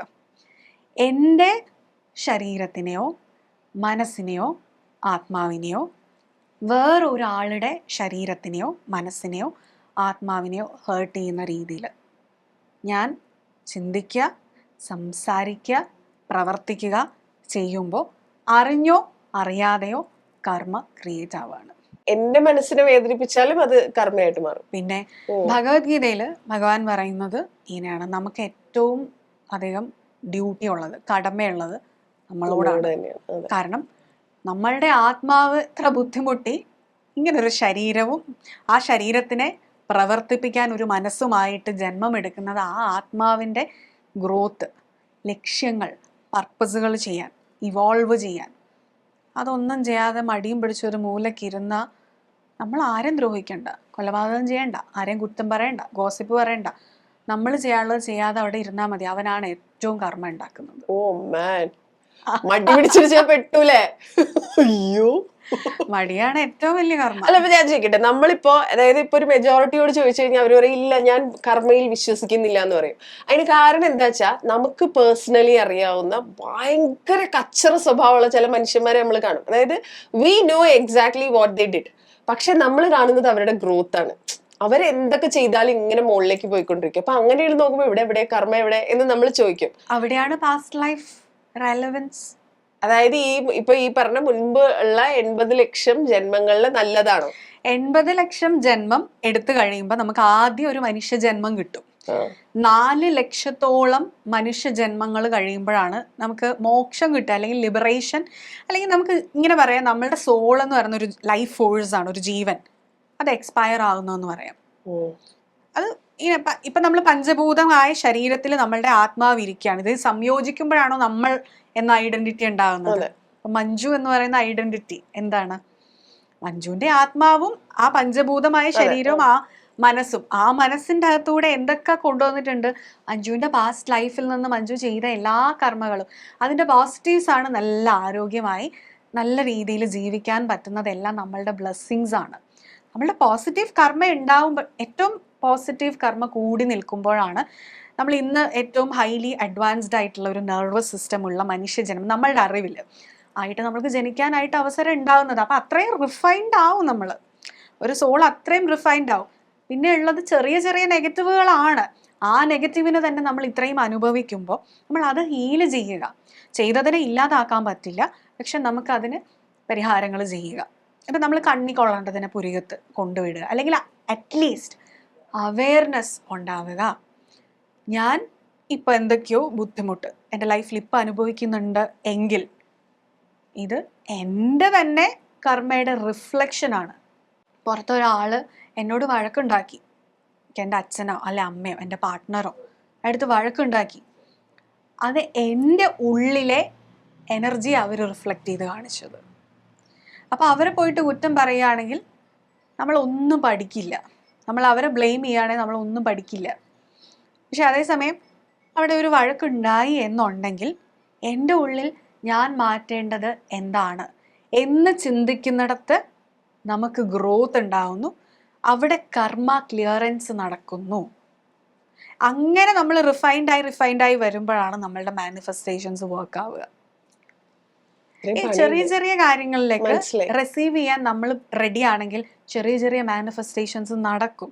പക്ഷെ ആ ആത്മാവിന് അതിലും വലിയ ലിമിറ്റേഷൻ, അതിലും വലിയ കാര്യങ്ങൾ മാനിഫെസ്റ്റ് ചെയ്യാൻ പറ്റുമെങ്കിൽ ഈ ചെറിയ ലിമിറ്റേഷൻസ് മറികടന്നാൽ അവൻ അവിടെ എത്താം. എത്ര പേര് സ്വപ്നം കാണുന്ന ആ ലൈഫിൽ എത്തുന്നുണ്ട്? ഒരു ആവറേജ് ആയിട്ട് ഇങ്ങനെ ജീവിച്ചു പോവുക. എന്തുകൊണ്ടാ? തൊട്ടപ്പുറത്ത് ഇരിക്കുന്നവൻ എങ്ങനെ ജീവിക്കുന്നു, അവൻ എന്താ ഉള്ളത്, അവനൊരു കാറ് മേടിച്ചു, എനിക്ക് ആ കാർ, അല്ലെ അതിൽ 1,00,000 രൂപ കൂടുതലുള്ള കാർ. ഇങ്ങനല്ല ചിന്തിക്കേണ്ടത്. എനിക്കെന്ത് വേണം, എനിക്കെന്താണ് ഇഷ്ടമുള്ളത്, അതാണ്. ഇപ്പം ഞാൻ എൻജിനീയറിങ് പഠിച്ചിട്ട് ഞാൻ അങ്ങനെ ചിന്തിച്ചുകൊണ്ട് ഞാനൊരു എൻജിനീയറിങ് ജോബിൽ പോയി ആദ്യം. പക്ഷെ എവിടെ നിന്ന് സമാധാനം കിട്ടുന്നില്ല. അവസാനം എന്നെ ഈ വഴിയിൽ എത്തിച്ചത്, എൻ്റെ നിയോഗത്തിൽ ഞാൻ എത്തിയതാണ്. അതിന് എന്നും ഗ്രാറ്റിറ്റ്യൂഡ് ഉണ്ട് എനിക്ക്. കാരണം മനസമാധാനം എന്താണെന്ന് സത്യമായിട്ട് ഞാൻ ഇപ്പോഴാണ് അറിയുന്നത്. എൻ്റെ നിയോഗത്തിൽ എത്തിയപ്പോഴാണ് ഞാൻ അറിയുന്നത്. എൻ്റെ കുടുംബത്തിലുള്ളവർക്കോ അല്ലെങ്കിൽ എന്നെ പരിചയമുള്ള ആർക്കും ഞാൻ ഇങ്ങനെ ഒരു ഫീൽഡിലെത്താൻ അത്ഭുതം തന്നെയായിരുന്നു. ഡെഫിനറ്റ്ലി എനിക്ക് പോലും. കാര്യം നമ്മൾ എല്ലാവർക്കും ഉണ്ടല്ലേ ഭക്തിയോ ആത്മീയതയൊക്കെ, അതൊക്കെ ഉള്ളിൽ വെക്കുക എന്നുള്ളതല്ലാതെ ഇത് പഠിച്ച് റിസർച്ച് ചെയ്ത് ഇതിലേക്ക് ഒരു പാഷനായിട്ട് ഇതും എൻ്റെ ഒരു കരിയർ ഫീൽഡായിട്ട് ഞാൻ സൈഡിൽ കൂടെ കൊണ്ടുപോവുക എന്ന് പറയുമ്പോൾ അത് ഒരു അത്ഭുതമാണ്. അപ്പോൾ അത് എൻ്റെ ചില ലിമിറ്റേഷൻസ്, എൻ്റെ കാർമിക് ഡെറ്റ്സ് എന്ന് പറയാം, അത് ഞാൻ ക്ലിയർ ചെയ്യാൻ എനിക്കൊരു അവസരം വന്നതുകൊണ്ട് ആണ്. അതൊക്കെ നമുക്ക് ഒരാളുടെ ജാതകം നോക്കുമ്പോൾ അല്ലെങ്കിൽ ടാറോ നോക്കുമ്പോൾ അവൻ ഈ ജന്മത്തിൽ ഇത് ക്ലിയർ ചെയ്യാൻ പറ്റുമോ, എത്രത്തോളം ക്ലിയർ ചെയ്യാൻ പറ്റും, അവൻ്റെ ഈഗോയിസ്റ്റിക് ഷീൽഡ് ബ്രേക്ക് ചെയ്യാൻ പറ്റും, ഇതൊക്കെ നമുക്ക് മനസ്സിലാവും. ഈഗോ അത് വളരെ ഇമ്പോർട്ടൻ്റ് ആണ്. ഈഗോ എന്ന് പറയുമ്പോൾ പലപ്പോഴും എല്ലാവരും കാണുന്ന ഒരു വാശിയോ അല്ലെ അങ്ങനെയൊക്കെ കാണുന്ന ഒരു രീതി, അതല്ല. ഒരു പ്രൊട്ടക്റ്റീവ് കവചമാണെന്ന് പറയും. ഇപ്പം കർണന് കവചകുണ്ടലം എന്ന് പറയുന്നത് പോലെ എല്ലാ മനുഷ്യരും ഉള്ളിൻ്റെ ഉള്ളിൽ സെൻസിറ്റീവ്, പേടിയാണ്. എനിക്ക് സങ്കടം വരുമോ, മറ്റൊരാൾ കാരണം എനിക്ക് വിഷമം ഉണ്ടാവുമോ, മറ്റൊരാൾ ദേഷ്യപ്പെടുവോ, അല്ലെങ്കിൽ ദേഷ്യപ്പെടുമ്പോൾ എനിക്ക് സങ്കടം വരുമോ, ഞാൻ ഹേർട്ട് ആവരുത്. ഇതാണ് ബേസിക്കലി അതിനു വേണ്ടി എടുത്തിടുന്ന കവചമാണ് ഈഗോ. ആ ഈഗോ നമ്മൾ ചെറുതായിട്ട് തുടങ്ങി, നമ്മൾ ജനിക്കുമ്പോൾ മുതലുള്ള ഡെവലപ്പ് ചെയ്ത് ആ ഈഗോ ഘനപ്പെട്ടിട്ട് നമ്മൾ വേറെ എന്തൊക്കെയോ ആയി മാറുകയാണ്. അതാണ് സത്യം. നമ്മളല്ലാണ്ടാവുകയാണ്. അപ്പോൾ തിരിച്ചിടണം. നമ്മൾ യഥാർത്ഥത്തിൽ എന്താണെന്നുള്ളതിലേക്ക് കോൺഷ്യസ്ലി മാത്രം ചെയ്യാൻ പറ്റുന്ന ഒരു കാര്യമാണത്. പക്ഷെ is that actually that easy? അതായത് ഒട്ടും ഈസി അല്ല. അപ്പൊ ശില്പയ്ക്ക് are you able to do that? ഇപ്പൊ ഇത്രയും അതായത് ഇപ്പൊ ശില്പ പറഞ്ഞ പോലെ ഇപ്പൊ പുറത്തുനിന്ന് ഒരാൾ വന്ന് വഴക്കിടാണെങ്കിൽ അതിനെ കുറച്ച് സോഫ്റ്റ് ആയിട്ട് ഹാൻഡിൽ ചെയ്യാൻ അതൊക്കെ ഇപ്പൊ പറ്റുമോ? അവിടെയാണ് പുറത്തുനിന്ന് ഒരാൾ വന്ന് വഴക്കിടില്ല. കാര്യം എൻ്റെ എനർജി ഞാൻ മാറ്റുമ്പോൾ ഞാൻ ആ വഴക്ക് എന്നുള്ള എനർജിയിൽ നിന്ന് ഞാൻ എൻ്റെ സബ് കോൺഷ്യസ് മൈൻഡിനെ മാറ്റി ഞാൻ ഹയർ വൈബ്രേഷനിൽ നിൽക്കുമ്പം വഴക്ക്, നെഗറ്റീവ് ഇമോഷൻസ്, സങ്കടം, ഇതെല്ലാം ലോവർ വൈബ്രേഷനാണ്. നമ്മൾ സ്പിരിച്വൽ ആയിട്ടുള്ള വഴിയിലൂടെ പോകുമ്പോൾ നമ്മളെ ഹയർ വൈബ്രേഷനിലേക്ക് നമ്മൾ കൊണ്ടുപോകുന്നത്. പിന്നെ നമുക്ക് വഴക്ക് വരുന്നില്ലല്ലോ, അപ്പൊ പിന്നെ അത് ഡീൽ ചെയ്യേണ്ടി വരുന്നില്ലല്ലോ. ഇപ്പൊ ഈ പറഞ്ഞ വാക്കുണ്ടല്ലോ ഹയർ വൈബ്രേഷൻ, ഇത് ഞാൻ പല റീലുകളിൽ കണ്ടിട്ടുണ്ട്. അതായത് how do you know you are A high vibration person എന്ന്. ഈ ഹൈ വൈബ്രേഷൻ ആളാവുക എന്നുള്ള പരിപാടി അതെങ്ങനെയാ ചെയ്യുക? സിമ്പിൾ ആയിട്ട് ഇപ്പം നമുക്ക് ഹൈ വൈബ്രേഷനിലാണോന്ന് നോക്കുകയാണെങ്കിൽ നമ്മളിങ്ങനെ ഇരിക്കുക, വെറുതെ ഇരിക്കുമ്പം നമ്മുടെ ഈ നെഞ്ചിൻ്റെ ഇവിടെ ഒരു ഭാരം ഫീൽ ചെയ്യുന്നുണ്ടോ, നമുക്ക് ഒരു സ്ട്രെസ് ഉണ്ടോ, നമുക്ക് ഒന്നും ചിന്തിക്കാതെ കൂളായിട്ട് ഇപ്പം ഇരിക്കുന്നിടത്ത് ഇങ്ങനെ ഇരിക്കാം, സുഖമായിട്ടിരിക്കാം എന്ന് ചിന്തിക്കാൻ പറ്റുന്നുണ്ടെങ്കിൽ നിങ്ങൾ ഏകദേശം ഹയർ വൈബ്രേഷനിൽ പോകാൻ റെഡിയാണ്. ഹയർ വൈബ്രേഷനിലായെന്ന് പറയുന്നില്ല, ഹയർ വൈബ്രേഷനിൽ എത്തുമ്പോൾ ഈ ചോദ്യം ചോദിക്കേണ്ടി വരില്ല. വരുന്നതിന് മുമ്പ് തന്നെ കോൺഷ്യസ്ലി എനിക്കറിയാം ഞാൻ എന്താ ഫീൽ ചെയ്യുന്നതെന്ന്. നമ്മൾ 5 സെൻസസ് അല്ലേ, അതിനു മുകളിലേക്ക് നമ്മൾ 6ാം ഇന്ദ്രിയത്തിലേക്ക് കണക്റ്റ് ആയിരിക്കും. 5 സെൻസസ് എങ്ങനെയാ? ഇപ്പം ഫോർ എക്സാമ്പിൾ ടച്ച്, അത് എക്സ്റ്റേണലി സ്റ്റിമുലസ് ആണ്, അതെ അല്ലെ? കേൾക്കുന്നത് പുറത്ത്, നമ്മുടെ ശരീരത്തിന് പുറത്തുള്ളത് നമ്മൾ കേൾക്കുകയാണ്. സ്മെല്ല് പുറത്തുള്ള, ഇപ്പം ബ്ലഡ് ശരീരത്തിന് പുറത്ത് വരുമ്പോൾ അതിനൊരു സ്മെല്ലുണ്ട്, ഒരു ഗന്ധമുണ്ട്. നമ്മൾ ലിറ്റർ കണക്കിന് ബ്ലഡ് ശരീരത്തിനുള്ളിൽ ഓടുകയാണ്, നമ്മൾ അറിയുന്നുണ്ടോ? ഇല്ല, ഇല്ല.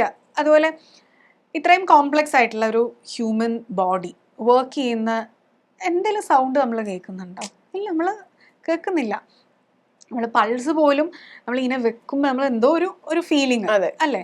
അപ്പോൾ എക്സ്റ്റേണലി ആണ് ഈ 5 സെൻസസും വേണം. കാര്യം ഈ ലോകത്ത് സർവൈവ് ചെയ്യാനാണ്.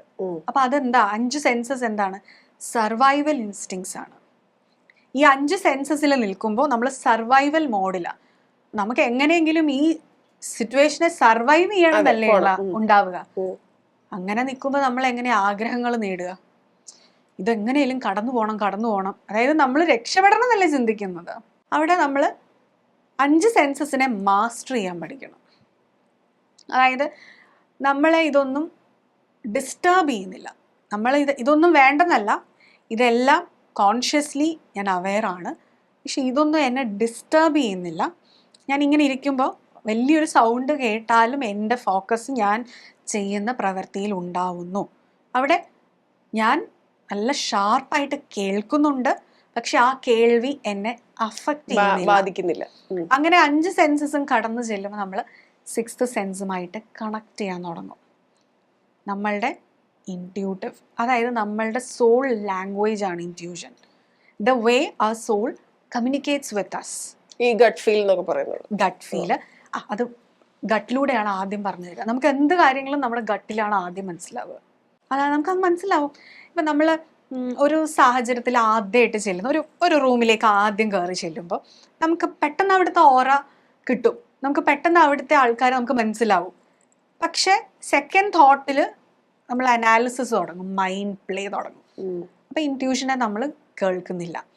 അപ്പം ചിലപ്പോൾ ആദ്യമായിട്ട് ഒരാളെ കാണുമ്പം ഈ കുട്ടി എന്തോ ഒരു പണി തരും, ഒന്ന് കെയർഫുള്ളാവും, പക്ഷെ നല്ല പെരുമാറ്റം. അപ്പം നമ്മളെ തന്നെ ഡൗട്ട് ചെയ്യാൻ തുടങ്ങും. പക്ഷെ അത് കുറച്ച് കഴിയുമ്പോൾ നമ്മൾ എവിടെയെങ്കിലും വെച്ചിട്ട് നമുക്ക് അത് വരും. കാര്യം നമ്മുടെ സോള് നമ്മളോട് പറഞ്ഞു. അപ്പം നമ്മൾ ചിന്തിക്കും, നമ്മളൊരു ബൗണ്ടറി സെറ്റ് ചെയ്യേണ്ടതായിരുന്നു, ഇത് നമ്മളോട് ഓൾറെഡി നമ്മുടെ ഇൻറ്റ്യൂഷൻ പറഞ്ഞതല്ലേ. അപ്പോൾ നമ്മൾ ഇങ്ങനെ നമ്മളുടെ ഇൻറ്റ്യൂഷനെ ഫോളോ ചെയ്യുകയാണെങ്കിൽ നമുക്ക് ഒരുപാട് കാര്യങ്ങൾ ലൈഫിൽ സോർട്ടഡ് ആണ്. ഇതാണ് ഹയർ വൈബ്രേഷനിൽ ഇരിക്കുമ്പോൾ നമുക്ക് സ്ട്രെസ് ഇല്ല, ടെൻഷൻ ഇല്ലാതെ നമുക്ക് right action at the right time ചെയ്യാൻ പറ്റും. അതാണ് ബേസിക്. അപ്പൊ ഈ റീലുകളിൽ പറയുന്നത് ഹയർ വൈബ്രേഷനിലുള്ള ആളുകളുടെ അടുത്തേക്ക് ആനിമൽസ് ഓട്ടോമാറ്റിക്കലി അട്രാക്റ്റഡ് ആയിട്ട് വരും, കുട്ടികൾ, തീരെ ചെറിയ കുട്ടികൾ വരും, ആളുകൾ നിങ്ങളുടെ ചുറ്റും ഭയങ്കര ഹാപ്പി ആയിരിക്കും. ഇതൊക്കെയാണ് ഈ ഹയർ വൈബ്രേഷനുള്ള ആളുകളുടെ ലക്ഷണങ്ങൾ ശരിക്കും ഉള്ളതാണ്. അതൊരു ലക്ഷണമാണ്, അത് വളരെയധികം കറക്റ്റ് ആയിട്ട്. കാര്യം മൃഗങ്ങള് ഈ പറയുന്ന പോലെ മറ്റൊരാൾ എന്ത് പറയുന്നു നോക്കി ജീവിക്കേണ്ട കാര്യം അവർക്കില്ല. അവരവരുടെ കാര്യം നോക്കി ജീവിക്കുന്നത്. അതുകൊണ്ട് അവരവരുടെ ഇൻസ്റ്റിങ് ഇപ്പം ഒരു പൂച്ച ഉദാഹരണം ഇവിടെ വാന്ന് പറഞ്ഞാൽ അത് അങ്ങോട്ട് പോകും, അതിന് തോന്നി അത് ഇങ്ങോട്ട് വരും അല്ലേ? മൃഗങ്ങൾ പിന്നെ ബാക്കി എന്താ, നമ്മൾ മെരുക്കിയൊക്കെ എടുക്കുന്നതാണ് പെറ്റ്സ് ഒക്കെ. അല്ലെങ്കിൽ അവർക്ക് തോന്നുന്നത് പോലെ നമ്മളും മൃഗങ്ങളുടെ ഒരു എക്സ്റ്റെൻഡഡ് വേർഷൻ അല്ലേ? അപ്പം ജസ്റ്റ് നമുക്ക് തോന്നുന്ന കാര്യങ്ങൾ കോൺഫിഡൻസോടുകൂടി നമ്മൾ ചെയ്യാൻ റെഡി ആണെങ്കിൽ, പക്ഷെ അവിടെ മനുഷ്യനായതുകൊണ്ട് മൃഗങ്ങളെന്ന് വ്യത്യാസമുണ്ട്. എന്താണ്, മൃഗങ്ങൾക്ക് തോന്നുമ്പോൾ അവിടെ നിൽക്കുന്ന മൃഗത്തിനെ പോയി അറ്റാക്ക് ചെയ്യണം തോന്നിയാൽ അതും ചെയ്യും. പക്ഷെ നമ്മുടെ നെർവസ് സിസ്റ്റം ഡെവലപ്ഡ് ആണ്, നമുക്ക് കോൺഷ്യസ്നെസ് ഉണ്ട്. എന്താണ്, കർമ്മ കോൺഷ്യസ്നെസ് ഉണ്ട്. എൻ്റെ ശരീരത്തിനെയോ മനസ്സിനെയോ ആത്മാവിനെയോ വേറൊരാളുടെ ശരീരത്തിനെയോ മനസ്സിനെയോ ആത്മാവിനെയോ നോവിക്കുന്നത് ചെയ്യാൻ പാടില്ല. അത് കൺട്രോൾ ചെയ്യുക. മനസ്സിലായി. ഈ നേരത്തെ ചോദിച്ച ക്വസ്റ്റ്യൻ ഉണ്ടല്ലോ, അതിന്റെ കറക്റ്റ് ഉത്തരം എനിക്ക് കിട്ടില്ല. അതായത് ഈ കർമ്മ ഇവിടെ ഇപ്പൊ ബാഡ് കർമ്മ ചെയ്തിട്ടും വളരെ ഓക്കെ ആയിട്ട് നിൽക്കുന്നത് അവരുടെ പാസ്റ്റ് ലൈഫ് കർമ്മ കൊണ്ടിട്ടാണോ? അവരുടെ പാസ്റ്റ് ലൈഫില് അവർക്ക് ഈ ബാലൻസ് ഷീറ്റില് കിടക്കുകയാണ് നല്ല പുണ്യ കർമ്മകൾ. അത് തീരുമ്പോ ഇവൻ ഇപ്പോ ചെയ്യുന്ന പ്രശ്നമാണ് ചെയ്യുന്നതെങ്കിൽ അതിന്റെ കിട്ടാൻ തുടങ്ങും. അതായത് യൂണിവേഴ്സ് ഒന്നും ഇങ്ങനെ കണ്ടില്ലെന്ന് വെച്ച് വെറുതെ വിടില്ല. യൂണിവേഴ്സ് എല്ലാം കാണും. ഫോർ എക്സാമ്പിൾ പറഞ്ഞുതരാം. ഇപ്പോൾ മഞ്ജുവിന് ലോട്ടറി വിൻ ചെയ്തു, ലക്കി ഡ്രോ, ഓക്കെ. ഇപ്പോൾ ഒരു 1 lakh കിട്ടിയെന്ന് വിചാരിക്കുക. അപ്പോൾ മഞ്ജു പറയും, ഭാഗ്യം അല്ലേ, എവിടെ നിന്ന് വന്നു ഈ ഭാഗ്യം? മുൻ ജന്മത്തിൽ മഞ്ജു എന്തോ കർമ്മകളൊക്കെ ചെയ്തു, അന്ന് അതിന് റിവാർഡ് കിട്ടിയില്ല, അന്നത് കിട്ടിയില്ല. ബട്ട് ഈ ജന്മത്തിൽ ഏതോ ജന്മം, ഏത് ജന്മാന്ന് പോലും നമുക്കറിയില്ല, പക്ഷെ ഈ ജന്മത്തിൽ മഞ്ജു പ്രിപ്പയർഡ് ആണ് അത് റിസീവ് ചെയ്യാൻ. അപ്പോൾ അധ്വാനിക്കാതെ 1 ലക്ഷം രൂപ ലക്കി ഡ്രോയിൽ കിട്ടിയപ്പോൾ മഞ്ജു പറഞ്ഞു ഭാഗ്യമാണ്. ഇത് മഞ്ജുവിൻ്റെ ഭാഗ്യം പാസ്റ്റ് ലൈഫ് കർമ്മയാണ്. അതുപോലെ തന്നെ നമ്മളിപ്പോൾ അസുഖങ്ങൾ വരുന്നതാണെങ്കിലും, നമ്മൾ ചീറ്റിംഗ് അനുഭവിക്കുന്നത്, റിലേഷൻഷിപ്പിൽ പ്രശ്നങ്ങൾ വരുന്നത് ഒക്കെ എല്ലാം പാസ്റ്റ് ലൈഫ് കർമ്മയാണെന്ന്. പാസ്റ്റ് ലൈഫിൻ്റെ തുടർച്ച. നമുക്ക് ഇപ്പം നമ്മൾ ഇന്നലെ മഞ്ജു ഇട്ട ഡ്രസ്സിൽ മഞ്ജു ചെയ്ത ഒരു ആക്ടിവിറ്റി, അതിൻ്റെ ചിലപ്പം റിസൾട്ട് ഇന്നായിരിക്കും കാണാൻ പോകുന്ന. ഇന്നലെ ഇട്ട ഡ്രസ്സല്ല ഇന്നിട്ടിരിക്കുന്നത്, പക്ഷെ റിസൾട്ട് അവിടെ കാണുന്നില്ലേ എന്ന് പറഞ്ഞാൽ ആത്മാവ് ഇപ്പം നമ്മൾ ഡ്രസ്സ് മാറുന്ന പോലെ പല ശരീരം ചൂസ് ചെയ്യുന്നു, മനസ്സിലായില്ലേ? അതിന് അവൈലബിൾ ആയിട്ടുള്ള അത് അപ്ഗ്രേഡ് ചെയ്ത് വരുമ്പോഴാണ് മനുഷ്യ ജന്മങ്ങളിലേക്ക് വരുന്നത്. അതുപോലെ ഈ ഒരു നമ്മളെക്കുറിച്ചുള്ള ബോധം അല്ലെങ്കിൽ ആ സ്പിരിച്വാലിറ്റിയിലേക്കൊക്കെ നമ്മളെടുക്കും. ഇപ്പം 4 ലക്ഷം ജന്മങ്ങളുണ്ടെന്ന് പറയുന്നതിൽ അതിൽ കുറച്ച് ഓൾഡ് സോൾസ് ആകുമ്പോൾ, അഡ്വാൻസ്ഡ് ലൈഫിൽ എത്തുമ്പോഴാണ് നമുക്ക് അതിനോടൊക്കെ ഒരു ഇൻട്രസ്റ്റ് ഒക്കെ ഉണ്ടായി വരിക. ഓക്കെ. ഇപ്പൊ ഈ വരാനുള്ളത് എന്തായാലും വരും, വഴിയിൽ തങ്ങൂല എന്ന് പറയുമല്ലോ. കാരണവന്മാരോട്ട് എല്ലാരും പറഞ്ഞു നമ്മൾ വരാനുള്ളത് വഴി തങ്ങൂല. അപ്പൊ പിന്നെ അങ്ങനെയുള്ളപ്പോ നമ്മൾ ഈ പറഞ്ഞതുപോലെ ആസ്ട്രോളജിസ്റ്റിനെ മീറ്റ് ചെയ്യുന്നതും, അല്ലെങ്കിൽ അവര് ഇപ്പൊ ടാരോ റീഡിങ് ചെയ്യുന്നതും, അവര് പറയുന്നത് പോലെ വഴിപാടുകൾ കഴിക്കുന്നതും പ്രാർത്ഥനയൊക്കെ ചെയ്യുന്നതും എന്തിനാണ്? എന്തായാലും വരുമല്ലോ. ഇല്ല, അതായത് വരൂലേ? ഇല്ല. അങ്ങനെയുണ്ടോ? ഉണ്ട്. കാര്യം ഇത് റിസീവ് ചെയ്യാൻ നമ്മൾ റെഡി അല്ലെങ്കിൽ വരൂല. വരും ചിലപ്പം 2 ജന്മം കഴിഞ്ഞാണെങ്കിലോ. നമുക്കിപ്പോൾ വേണ്ടേ? നമ്മൾ ചെയ്യുന്ന കാര്യങ്ങൾ നമുക്ക് ഇപ്പോൾ വേണ്ടേ? അതുപോലെ തന്നെ തടസ്സങ്ങളും. ഇപ്പോൾ ഒരാൾക്ക് ഇന്ന കർമ്മദോഷമുണ്ട്, അവനത് ഹീലാക്കാം. ചിലർ ഹീലാക്കാനുള്ള ബോധം ആവില്ല അവനുണ്ടാവുക. വഴിപാട് ചെയ്ത് ഇപ്പൊ ജോലി സമയാന്ന് പറയാം ഒരു ജോലിസി, പക്ഷെ ഇന്ന കുറച്ച് തടസ്സമുണ്ട്, ഈ വഴിപാട് അങ്ങോട്ട് ചെയ്തു. ഇവൻ വിശ്വസിച്ച് ആ വഴിപാട് ചെയ്യുമ്പോൾ ആ മൊമെന്റിൽ അവൻ്റെ തടസ്സം മാറി അവൻ ആ ജോലി കിട്ടുമായിരിക്കും. പക്ഷെ അവൻ അനുഭവിക്കേണ്ട തടസ്സം അവൻ ഡിലേ ചെയ്യിപ്പിക്കുന്നുണ്ട്. അത് എപ്പോഴെങ്കിലും അവന് കിട്ടും. നമ്മൾ ആസ് എ സോൾ അനുഭവിക്കേണ്ടതെല്ലാം അനുഭവിക്കണം, പക്ഷെ അത് നമുക്ക് ഡിലേ ചെയ്യിപ്പിക്കാനായിട്ട് പറ്റും. നമുക്ക് ഒന്നും ഡിനൈ ചെയ്യിപ്പിക്കാൻ പറ്റില്ല, പക്ഷെ നമുക്ക് ഡിലേ ചെയ്യിപ്പിക്കാനും ഫാസ്റ്റാക്കി കിട്ടാനും, അതായത് നമ്മുടെ ആഗ്രഹങ്ങൾ റിസീവ് ചെയ്യാൻ നമ്മൾ റിസെപ്റ്റീവ് എൻഡിൽ റെഡി ആണെന്ന് യൂണിവേഴ്സിന് മനസ്സിലാവുമ്പോഴാണ്. പ്രകൃതിയുടെ മുന്നിൽ കള്ളത്തരമില്ല.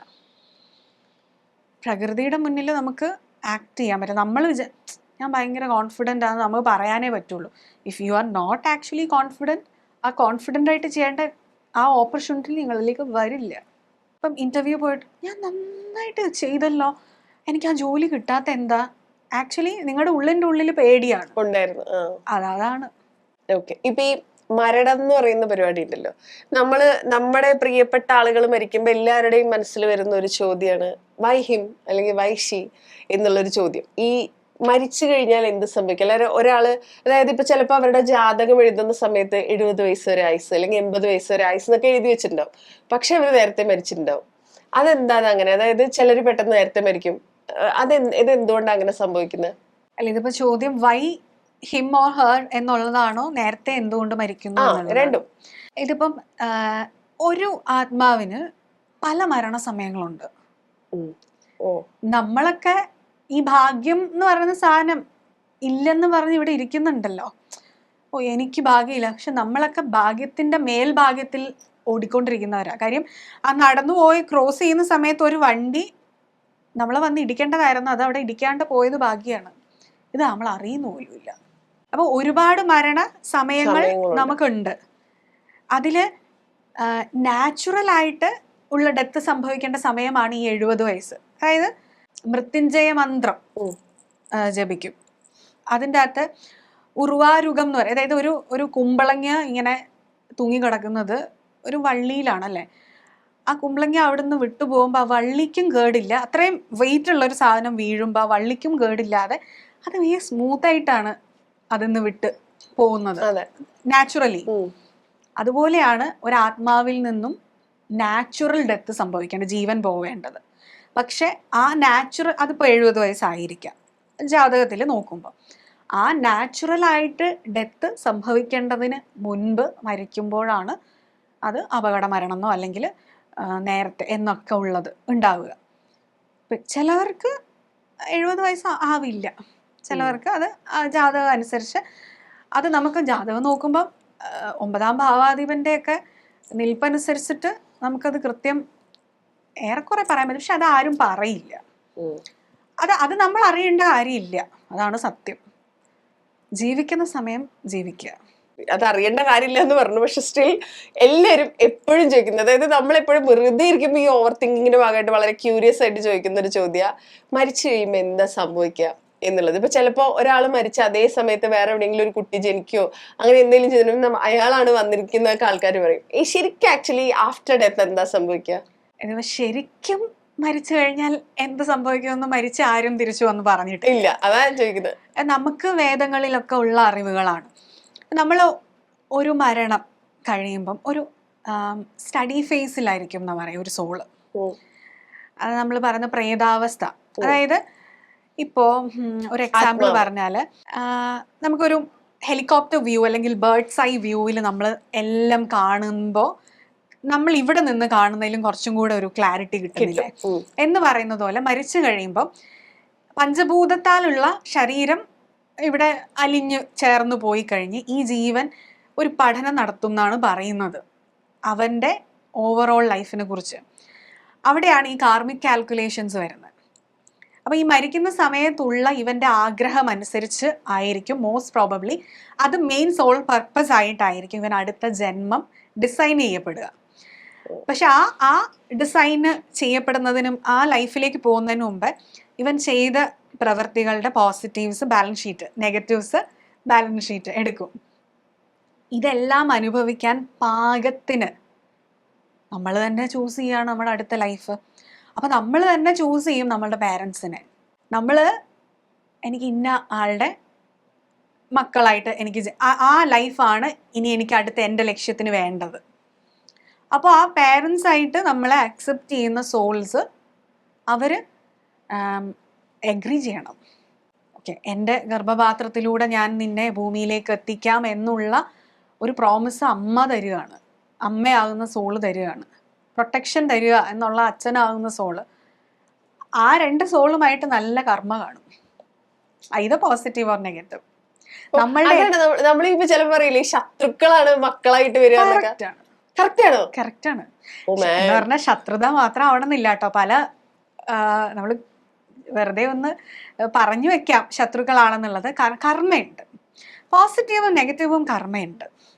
അപ്പം നമ്മളുടെ ഒരു ജന്മത്തിൽ നമ്മളുടെ ഏറ്റവും അടുത്ത ബന്ധുക്കൾ എന്ന് പറയുന്നതൊക്കെ നമുക്ക് മോസ്റ്റ് പ്രോബബ്ലി നമുക്ക് കർമ്മ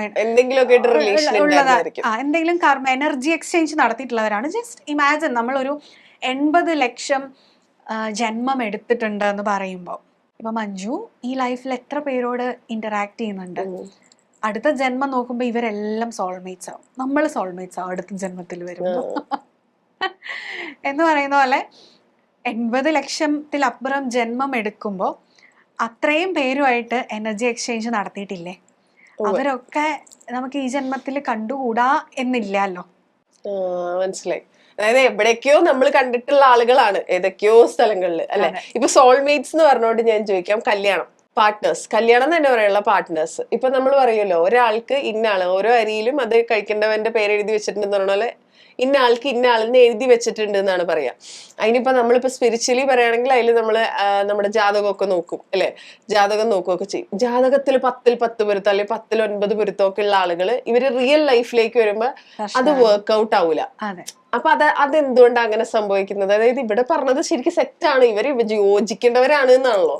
അത് പറഞ്ഞതിന്റെ പ്രശ്നമാണ്. കാരണം ഇപ്പം നമ്മളുടെ ഒരാളുടെ ജാതകം നമുക്ക് 1,00,000 പേരുമായിട്ട് ചേർക്കാം, ഈ ഒരാളുമായിട്ടല്ല.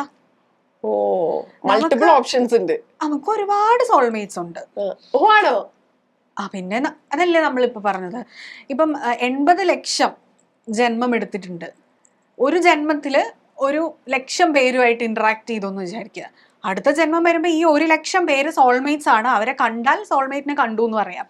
ഈ സോൾമേറ്റ് എന്നുള്ളതിന് അർത്ഥം എൻ്റെ പാർട്ട്ണർ എന്നല്ല. ഇപ്പൊ എൻ്റെ സ്കൂൾമേറ്റ് എന്ന് പറയുന്ന എൻ്റെ കൂടെ സ്കൂളിൽ പഠിച്ച ആള് അല്ലേ, എൻ്റെ കോളേജ് മേറ്റ്, എൻ്റെ കൂടെ കോളേജിൽ ഉണ്ടായിരുന്ന എല്ലാവരും എൻ്റെ കോളേജ് മേറ്റ് ആണ് പിന്നെ അല്ലേ. എന്ന് പറഞ്ഞാൽ ഞാൻ ഒരു സോളായി, ഒരു ജീവനായി ജീവിച്ചിരുന്ന സമയത്ത് ഞാൻ ഇടപെട്ടിരുന്ന ജീവനുകളെല്ലാം ആ ജന്മശേഷം ഞാൻ ഏതെങ്കിലും ഒരു ജന്മത്തിൽ കാണുമ്പം നമുക്ക് എന്തോ ഒരു നമുക്ക് എന്തോ ഒരു കോൺഷ്യസ് എന്താണെന്ന് അതറിയില്ല, എന്തോ കുറെ കാലമായിട്ട് പരിചയമുള്ളവരെ പോലെ തോന്നുന്നു. അതൊക്കെ സോൾമേറ്റ്സ് ആണ്. റൊമാൻറ്റിക് കണക്ഷൻസ് ഉള്ളത് മാത്രമല്ല സോൾമേറ്റ്സ്. അപ്പോ നമ്മളുടെ ഈ പറഞ്ഞ വൈബ്രേഷൻ ഉണ്ടല്ലോ, എനർജി വൈബ്രേഷൻ, ഈ കാണുന്നതിൽ ആരുമായിട്ടാണ് മാച്ച് ചെയ്യുന്നത്. അപ്പൊ ആ സമയത്ത് രണ്ടുപേരുടെയും കല്യാണം എന്നുള്ളത് അല്ലെങ്കിൽ റിലേഷൻ എന്നുള്ളതാവുമ്പോൾ അവർ തമ്മിൽ കണക്ട് ആവുന്നു എന്നുള്ളത് ഒന്നും സ്ഥായി അല്ലല്ലോ, ഒന്നും സ്ഥായിയായി നിൽക്കുന്ന കാര്യമല്ല. ഇപ്പം റിലേഷൻഷിപ്പ് വന്നിട്ട് ബ്രേക്ക് ആയി, സീരിയസ് റിലേഷൻഷിപ്പ്, കല്യാണം കഴിക്കും എന്ന് വിചാരിച്ചു എന്നിട്ട് ബ്രേക്ക് ആയി എന്നുള്ളത്, അത് ഈ പറഞ്ഞ പോലെ സോൾമേറ്റ് ആയിരിക്കും, പക്ഷെ കാർമിക് സോൾമേറ്റ് ആയിരിക്കും. അവർ തമ്മിൽ മുൻജന്മത്തിലെ എന്തോ ഒരു എനർജി എക്സ്ചേഞ്ച് പൂർത്തീകരിക്കാതെ പോയി, ഇൻകംപ്ലീറ്റഡ് ആണ്. അപ്പൊ അത് ഈ ജന്മത്തിൽ വന്നിട്ട് അവര് കംപ്ലീറ്റഡ് ആക്കി. അപ്പൊ അത് അവരുടെ ദൗത്യം കഴിഞ്ഞു. അവര് നമുക്ക് എന്തെങ്കിലും ലെസൺസ് പഠിപ്പിക്കുകയും ചെയ്യും. കാർമിക് സോൾമേറ്റ്സ് എപ്പോഴും നമുക്ക് ഗ്രോത്ത് ഉണ്ടാക്കി തരും, നമുക്കൊരു ലെസൺസ് തരും. സോളിന് അത്രേ ആവശ്യമുള്ളൂ. സോളിന് കല്യാണം കഴിക്കാന്നോ കുട്ടി ഉണ്ടാവുകയെന്നോ അതൊന്നും അല്ല സോളിന് പരിപാടി വേണമെന്നില്ല. ഇല്ല, സോളിന് ഗ്രോത്ത് ആണ്. അതില് നമ്മൾ ഒരു മനുഷ്യനായിട്ട് ജനിക്കുമ്പം എല്ലാം അനുഭവിക്കാൻ അനുവദിക്കപ്പെട്ടിട്ടുണ്ട്. വേണം അതിലെല്ലാത്തിലും കൂടെ കല്യാണം കഴിക്കുക, കുട്ടി ഉണ്ടാവുക, ആഗ്രഹങ്ങൾ അനുഭവിക്കുക, ഇതെല്ലാം ചെയ്യണം, എത്തിപ്പിടിക്കണം. അങ്ങനെയാണ് ഗ്രോത്ത് ഉണ്ടാവുന്നത്. പക്ഷെ അതിലൊക്കെ അറ്റാച്ച്മെന്റ് കാണാൻ തുടങ്ങിക്കഴിഞ്ഞാൽ ഗ്രോത്ത് ഉണ്ടാവില്ല. അതായത് കല്യാണം കഴിച്ചു, പ്രശ്നങ്ങൾ വന്നാൽ ഡിവോഴ്സ് ചെയ്യേണ്ടതാണേ ഡിവോഴ്സ് ചെയ്യണം. അതല്ലാതെ അതിൽ ഇങ്ങനെ മുറുകെ പിടിച്ചുകൊണ്ട് ഇരുന്നു കഴിഞ്ഞാൽ അത് ഒന്നില്ലെങ്കിൽ ആങ്സൈറ്റി, ഫിയർ, ഫ്യൂച്ചറിനോടുള്ള ഒറ്റയ്ക്കായി പോവോ, ലോൺലിനെസ്സിനോടുള്ള പേടി, ഇതൊക്കെ കൊണ്ടായിരിക്കാം. അല്ലെങ്കിൽ അതിനുള്ള ഗട്സ് ഉണ്ടാവുന്നില്ല. പക്ഷെ നമ്മൾക്ക് മനസ്സിൽ തോന്നുന്നതാണ് ഇത് ഒത്തുപോവില്ല, അതെൻ്റെ കാർമിക് സോൾമേറ്റ് ആയിരിക്കാം. പക്ഷെ നമ്മൾ സോൾമേറ്റ് ആണെന്ന് പറഞ്ഞ് ഇരുന്നിട്ട് കാര്യമില്ല. എല്ലാത്തിനും എക്സ്പയറി ഡേറ്റ് ഉണ്ട്. അത് അക്സെപ്റ്റ് ചെയ്യുകയും വേണം. അതെ, അത് ആ അറ്റാച്ച്മെന്റ് വെക്കുന്തോറും നമ്മൾ ഗ്രോത്ത് കുറഞ്ഞേയിരിക്കുള്ളൂ. നമ്മൾ അറ്റാച്ച്ഡ് ആവും തോറും നമ്മളെ ഡിറ്റാച്ച്മെന്റ് പഠിപ്പിക്കാൻ യൂണിവേഴ്സ് സിറ്റുവേഷൻസ് കൊണ്ട് തന്നുകൊണ്ടേയിരിക്കും. ഇപ്പൊ ചില ഭാര്യ ഭർത്താക്കന്മാര് പറയുമല്ലോ, അത് വളരെ റയർ ആയിട്ട് കാണുന്ന ഒരു പ്രതിഭാസമാണ്, ബട്ട് സ്റ്റിൽ ചിലര് പറയുമല്ലോ, അടുത്ത 7 ജന്മത്തിലും എനിക്ക് ഇവളെ തന്നെ ഭാര്യയായി കിട്ടണം, അല്ലെങ്കിൽ ഇവനെ തന്നെ ഭർത്താവായി കിട്ടണം. എന്തും പറയാലോ. അല്ല, ഞാൻ ചോദിച്ചത് അങ്ങനെ വളരെ ആത്മാർത്ഥമായിട്ട് ആഗ്രഹിക്കുകയാണെന്ന് വെച്ചാൽ ഈസ് ദാറ്റ് പോസിബിൾ? ഈ പറഞ്ഞ പോലെ അത് മാനിഫെസ്റ്റ് ചെയ്യാൻ പറ്റുമോ? അത് അവർ പറയുന്നതല്ലാതെ അവരുടെ ഉള്ളിലെ എനർജി ഇല്ലേ, അത് കൃത്യമായിട്ട് നമ്മുടെ ഒരു ഈക്വൽ പാർട്ട്ണർഷിപ്പ് റെസ്പെക്ട് ചെയ്യുന്നു, അഡ്മയർ ചെയ്യുന്നു, അൺകണ്ടീഷണൽ ആയിട്ട് സ്നേഹിക്കുന്നുണ്ടെങ്കിൽ നമ്മൾ അത്ര എഫേർട്ട് അവിടെ കൊടുക്കും. നമ്മൾ ഒരാളെ അത്ര സ്നേഹിക്കുന്നുണ്ടെങ്കിൽ നമുക്ക് അടുത്ത ജന്മങ്ങളിലും അവരെ ലഭിക്കും. ഈ രണ്ടുപേരുടെ ഭാഗത്തുനിന്നും ഈക്വൽ ആയിട്ട് അങ്ങനെ ഒരു ആ എനർജി സത്യമാണെങ്കിൽ, അത് അൺകണ്ടീഷണൽ ആയിട്ട് ലവ് അവിടെ ഉണ്ടെങ്കിൽ അത് വരാം. വരാൻ വയ്യാഴികയില്ല. ഇപ്പൊ ഈ മരിച്ചവരുടെ കാര്യം ചോദിക്കാൻ വിട്ടുപോയ ഒരു കാര്യം, നമുക്ക് ഭയങ്കര ഇഷ്ടപ്പെട്ട ആളുകൾ, ഇപ്പൊ ലൈക്ക് നമ്മുടെ പാരന്റ്സ്, നമ്മുടെ പാർട്ട്ണർ, ഇങ്ങനെയുള്ള ആളുകൾ മരിക്കുമ്പോൾ നമ്മൾ പറയില്ലേ എങ്ങും പോയിട്ടില്ല ഇവിടെ തന്നെ ഉണ്ട്. ഇപ്പം അച്ഛനും അമ്മയൊക്കെ ആണെങ്കിൽ അവർ പറയില്ലേ എന്റെ പാർട്ട്ണർ ഇല്ല, ഐ ക്യാൻ ഫീൽ ഹിം, അല്ലെങ്കിൽ ഐ ക്യാൻ ഫീൽ ഹെർ. അത് ആക്ച്വലി അതിൽ എത്രത്തോളം സത്യമുണ്ട്? അത് ആക്ച്വലി സംഭവിക്കും അങ്ങനെ? അത് നമ്മളുടെ മെമ്മറിയിലല്ലേ, അവർ മരിക്കുന്നില്ലല്ലോ. നമ്മളുടെ മെമ്മറിയിൽ അവർക്ക് മരണമില്ല. നമ്മുടെ അച്ഛനോ അല്ല നമ്മുടെ അമ്മയോ നമ്മുടെ ഫ്രണ്ടോ അതെപ്പോഴും നമ്മുടെ കൂടെ ഉണ്ടാവുമല്ലോ. അതിനർത്ഥം ഫിസിക്കൽ പ്രസൻസ് വേണം എന്നില്ല. പക്ഷെ ഇവരുമായിട്ട് നമുക്ക് കമ്മ്യൂണിക്കേറ്റ് ചെയ്യുന്ന സാഹചര്യങ്ങളുണ്ട് കേട്ടോ, ഇല്ലെന്ന് പറയുന്നില്ല. അത് നമ്മൾ അത്രയും ഫൈൻ ട്യൂൺഡ് ആയിട്ടിരിക്കുമ്പോൾ നമുക്ക്, അതായത് നമ്മളും പ്രേതങ്ങളാണ് വിത്ത് ബോഡി. അവർക്ക് ആ ബോഡി ഇല്ലെന്നേ ഉള്ളൂ. ഇപ്പം നമ്മളിപ്പോൾ ഈ ഇരിക്കുന്നതിൻ്റെ ഇവിടെ എത്ര സ്പിരിറ്റ്സ് ഉണ്ടാവും, എത്ര സോൾസ് ഉണ്ടാവും. നമ്മൾ പറയുന്നത് ഇതെന്തിനാ പേടിക്കുന്നത്, എന്തിനാ? നമ്മളെ പോലെ തന്നെ, നമ്മളെ പോലെ ശരീരം പോലും ഇല്ല അവർക്ക്. എന്ത് ചെയ്യാനാണ്? പാവങ്ങൾ, ഈ ശരീരം പോലും ഇല്ലാതെ ഇവർ എന്ത് ചെയ്യാനാണ്? പക്ഷെ ശരീരം പോലും ഇല്ലാത്ത പ്രേതങ്ങളാണ് ഡേഞ്ചറസ് എന്നാണ് സിനിമ പറയുന്നത്. ഇവർക്ക് നമ്മളെ പോലെ ജഡ്ജ്മെന്റൽ ആവാതെ സിറ്റുവേഷൻസിനെ പഠിക്കാൻ ഇവർക്ക് പറ്റും. കാര്യം അവരുടെ ഒറ്റ ഉദ്ദേശം പഠനമാണ്, അവിടെ അനാലിസിസ് ആണ്. മനസ്സിലായില്ലേ? ഇപ്പോൾ നമ്മളുടെ ഉദ്ദേശം പഠനമല്ലല്ലോ, നമുക്ക് എന്തെങ്കിലും ലക്ഷ്യങ്ങളിലേക്കല്ലേ പഠിക്കുന്നത് പോലും അല്ലേ, നമ്മളെല്ലാം ലക്ഷ്യം കണ്ടിട്ടല്ലേ ചെയ്യും. അവർക്ക് അതുപോലും ഇല്ല. അതുകൊണ്ട് ഇപ്പം കമ്മ്യൂണിക്കേറ്റ് ചെയ്ത എക്സ്പീരിയൻസ് പറയുന്നതായിട്ട് കേട്ടിട്ടുണ്ട്. അത് നമ്മുടെ എന്റെ അച്ഛൻ മരിച്ചതാണ്, അച്ഛൻ മരിച്ചിട്ട് 1 വർഷമായി. ഇപ്പം എന്റെ അമ്മയൊക്കെ പറഞ്ഞിട്ടുണ്ട് എനിക്ക് ഇപ്പോഴും ആ ബെഡിൽ ഇവിടെ വന്ന് ഇരിക്കുന്ന പോലെ ഫീൽ ചെയ്തിട്ടുണ്ട്. അതായത് ലിറ്ററലി അവിടെ ഒരാൾ ഇരിക്കുന്നുണ്ട് എന്ന് എനിക്ക് ഫീൽ ചെയ്തിട്ടുണ്ട്. അപ്പൊ ഞാൻ ഇങ്ങനെ ആദ്യമൊക്കെ വിചാരിക്കുന്നത് അമ്മയുടെ തോന്നല, പക്ഷെ she is very confident. She says ഇല്ല അവിടെ ഉണ്ടായിരുന്നു, എനിക്ക് ഉറപ്പാണ് എന്ന്. അപ്പൊ അതെങ്ങനെയാ അതങ്ങനെ സംഭവിക്കുന്നു എന്നുള്ളൊരു ചോദ്യം ഉണ്ടല്ലോ. ദൈവത്തിനെ കണ്ടിട്ടുണ്ടോ? ഇല്ല. ഫീൽ ചെയ്യാറില്ലേ? മനസ്സിന്റെ വിശ്വാസല്ലേ. നമ്മൾ ആ വൈബ്രേഷനായിട്ട് കണക്ട് ചെയ്യുമ്പോൾ നമുക്കത് ഫീൽ ചെയ്യും. നമുക്ക് അവർ പറയുന്നത് മനസ്സിലാക്കാൻ സാധിക്കും. അങ്ങനെ, അതായത് ഇപ്പം അവരൊരു അടുത്തൊരു ജന്മം എടുക്കുന്നത് വരെ may be they'll communicate also. I think അതാണ്. അത് എത്രത്തോളം സത്യമാണെന്ന് എനിക്കറിയില്ല, പക്ഷെ അങ്ങനെ പറഞ്ഞു കേട്ടിട്ടുണ്ട്. അപ്പൊ ഈ അടുത്തൊരു ജന്മം എടുക്കുന്നത് വരെയുള്ള ഗ്യാപ്പ് ഉണ്ടല്ലോ, അതെങ്ങനെയാ? ഇപ്പൊ നമ്മളിവിടെ പറയാ മോക്ഷം കിട്ടി പോവുക, അവരിവിടെ ഇല്ല എന്നൊക്കെയാണല്ലോ പറയാ. അത് എങ്ങനെയാ? അത് ഓരോരുത്തർക്കും ഓരോ പോലെയാണോ? അല്ല, മോക്ഷം കിട്ടി പോകുന്ന ആത്മാക്കളാണെങ്കിൽ അത് ഇനി പിന്നെ പുനർജന്മ ഇല്ല, അത് കഴിഞ്ഞു. പക്ഷെ നമ്മൾക്ക് എല്ലാവർക്കും മോക്ഷം കിട്ടുകയല്ലല്ലോ ചെയ്യുന്നത്. പുനർജനിക്കാൻ വേണ്ടിയിട്ട് ഈ ശരീരം ഉപേക്ഷിക്കുക ചെയ്യുന്നത്. അപ്പം ഈ പറഞ്ഞ പോലെ അവരുടെ അടുത്ത ലൈഫ് അവർ ഡിസൈൻ ചെയ്ത് കൃത്യമായിട്ട് പാരൻസിനെ അവർക്ക് കിട്ടുമ്പോൾ, പാരൻസ് ആയിട്ട് അക്സെപ്റ്റ് ചെയ്യാവുന്ന സോൾസിനെ അവർക്ക് കിട്ടുമ്പോൾ അവർക്ക് ബർത്ത് ഉണ്ടാവും. അവർ പെൻഡിങ് വെച്ചിരിക്കുന്ന കർമ്മകൾ ഭൂമിയിൽ തീർക്കാൻ. നമ്മൾ ഇവിടെ വെച്ചിരിക്കുന്ന കർമ്മങ്ങളെല്ലാം തീർക്കും. ഇപ്പം ആഗ്രഹം, സ്വന്തമായിട്ട് ഇപ്പോൾ ഒരു വീട് വെക്കണം എന്ന് ആഗ്രഹിച്ച ആൾ അതിനു മുമ്പ് മരിച്ചു, അവൻ ആ വീട് വെച്ച് കഴിഞ്ഞാലേ അവൻ്റെ ആത്മാവിന് തൃപ്തി ഉണ്ടാവുള്ളൂ. അപ്പം അവൻ ഏതെങ്കിലും ജന്മങ്ങളിൽ അത് ചെയ്യുകയുള്ളൂ എന്ന് പറയുന്നത് പോലെ പല പല ആഗ്രഹങ്ങളില്ലേ. അപ്പം അത് ഇപ്പം ഇന്ത്യൻ പ്രധാനമന്ത്രി ആവണം എന്നൊരു ആത്മാവ് ആഗ്രഹിച്ചാൽ അവൻ ആ പ്രധാനമന്ത്രി ആകുന്ന ലെവൽ വരെ അവൻ പുനർജനിച്ചുകൊണ്ടിരിക്കും. എന്നിട്ടാവും അതായാലേ അവന് ജന്മത്തിന്, അവൻ അത്ര ആത്മാർത്ഥമായിട്ട് അവനത് ആഗ്രഹിച്ചു. അപ്പം ചുമ്മാ അങ്ങനെ ആവാൻ പറ്റില്ലല്ലോ. അവനും അത്രയും ഹയർ വൈബ്രേഷനിൽ എത്തണം അല്ലേ, അത്രയും റെസ്പോൺസിബിൾ ആയിട്ടുള്ള ഒരു പൊസിഷനിൽ ഇരിക്കാൻ അവൻ കേപ്പബിൾ ആകുന്ന ലെവലിലേക്കുള്ള ഒരു ലൈഫ് അവന് കിട്ടുന്നത് ഏത് ജന്മത്തിലാണ്, എത്ര പുനർജനിക്കണം അത് നമുക്കറിയില്ല.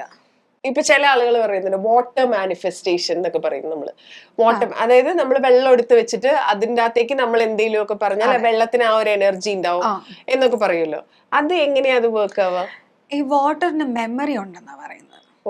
അപ്പം ഈ moon manifestation, full moon manifestation ഒക്കെ ചെയ്യുന്നത് അതൊക്കെ വിശ്വാസം, ഓരോ റിച്വലായിട്ട് ചെയ്യാം.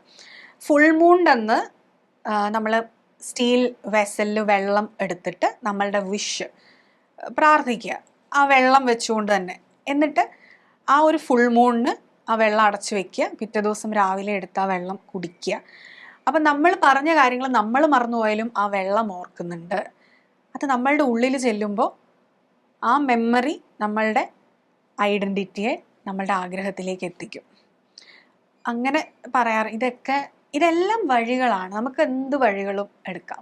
നമ്മളുടെ ഇമോഷണൽ റെഗുലേഷന് നമ്മളെ കോൺഷ്യസ് ആയി നിലനിർത്താൻ ഭക്തിയാണോ? ഭക്തിയിൽ പോവുക. ഭക്തി വേണ്ടേ? യോഗ മതിയോ? മതി. സൈക്കോളജിക്കലി മതിയോ? മതി. ഇതെല്ലാം മനുഷ്യർ ഉണ്ടാക്കിയിരിക്കുന്നതല്ല. ഇതെല്ലാം മനുഷ്യന്റെ മനസ്സിനെ പൂർണ്ണമായിട്ട് നമ്മൾ ഇന്നും പഠിക്കുന്നില്ല, പഠിച്ചുകൊണ്ടിരിക്കുന്നതേ ഉള്ളൂ. അപ്പൊ അതിനെ നമുക്ക് റെഗുലേറ്റ് ചെയ്യാൻ ഒരാൾക്ക് ഇപ്പൊ എനിക്ക് എന്റെ വഴി ആയിരിക്കില്ല മഞ്ജുവിന്റെ വഴി, അല്ലെ? അപ്പൊ ആ താങ്കൾക്ക് ഇഷ്ടമുള്ള വഴി താങ്കൾ ചൂസ് ചെയ്യണം, അതിൽ തെറ്റില്ല. മനസ്സിലായി. അതായത് ഒരു മനുഷ്യന് അയാൾക്ക് സന്തോഷമായി സമാധാനമായിട്ടിരിക്കാൻ അയാളെയും അയാളുടെ സോളിനെയും വേദനിപ്പിക്കാതെ വേറൊരാളെയും അവരുടെ സോളിനെയും വേദനിപ്പിക്കാതെ എന്തും ചെയ്യാം. Whatever makes you happy you can do it, അല്ലെ? You can just do it. Okay. ഇപ്പൊ ഈ പറഞ്ഞ മാതിരി വെള്ളം മാനിഫെസ്റ്റേഷൻ പറഞ്ഞ പോലെ നമ്മൾ എപ്പോഴും പറയുന്നതാണ് 11-11. അതെന്താ അതങ്ങനെ? അതായത് 11-11 അതൊരു സമയമാണല്ലോ. പക്ഷെ ആ 11-11 വരുമ്പോ ആളുകൾ അതിന്റെ ലോക്കറ്റ് ഉണ്ടാക്കിയിടുന്നു, അതിന്റെ സ്ക്രീൻഷോട്ട് എടുത്ത് വെക്കുന്നു, ആ സമയത്ത് പെട്ടെന്ന് മേക്ക് വിഷ് എന്ന് പറഞ്ഞ് വിഷ് ഉണ്ടാക്കുന്നു. അതെന്താ സംഭവം? സിൻക്രോണിസിറ്റി എന്ന് പറയും, ഏഞ്ചൽ നമ്പേഴ്സ്.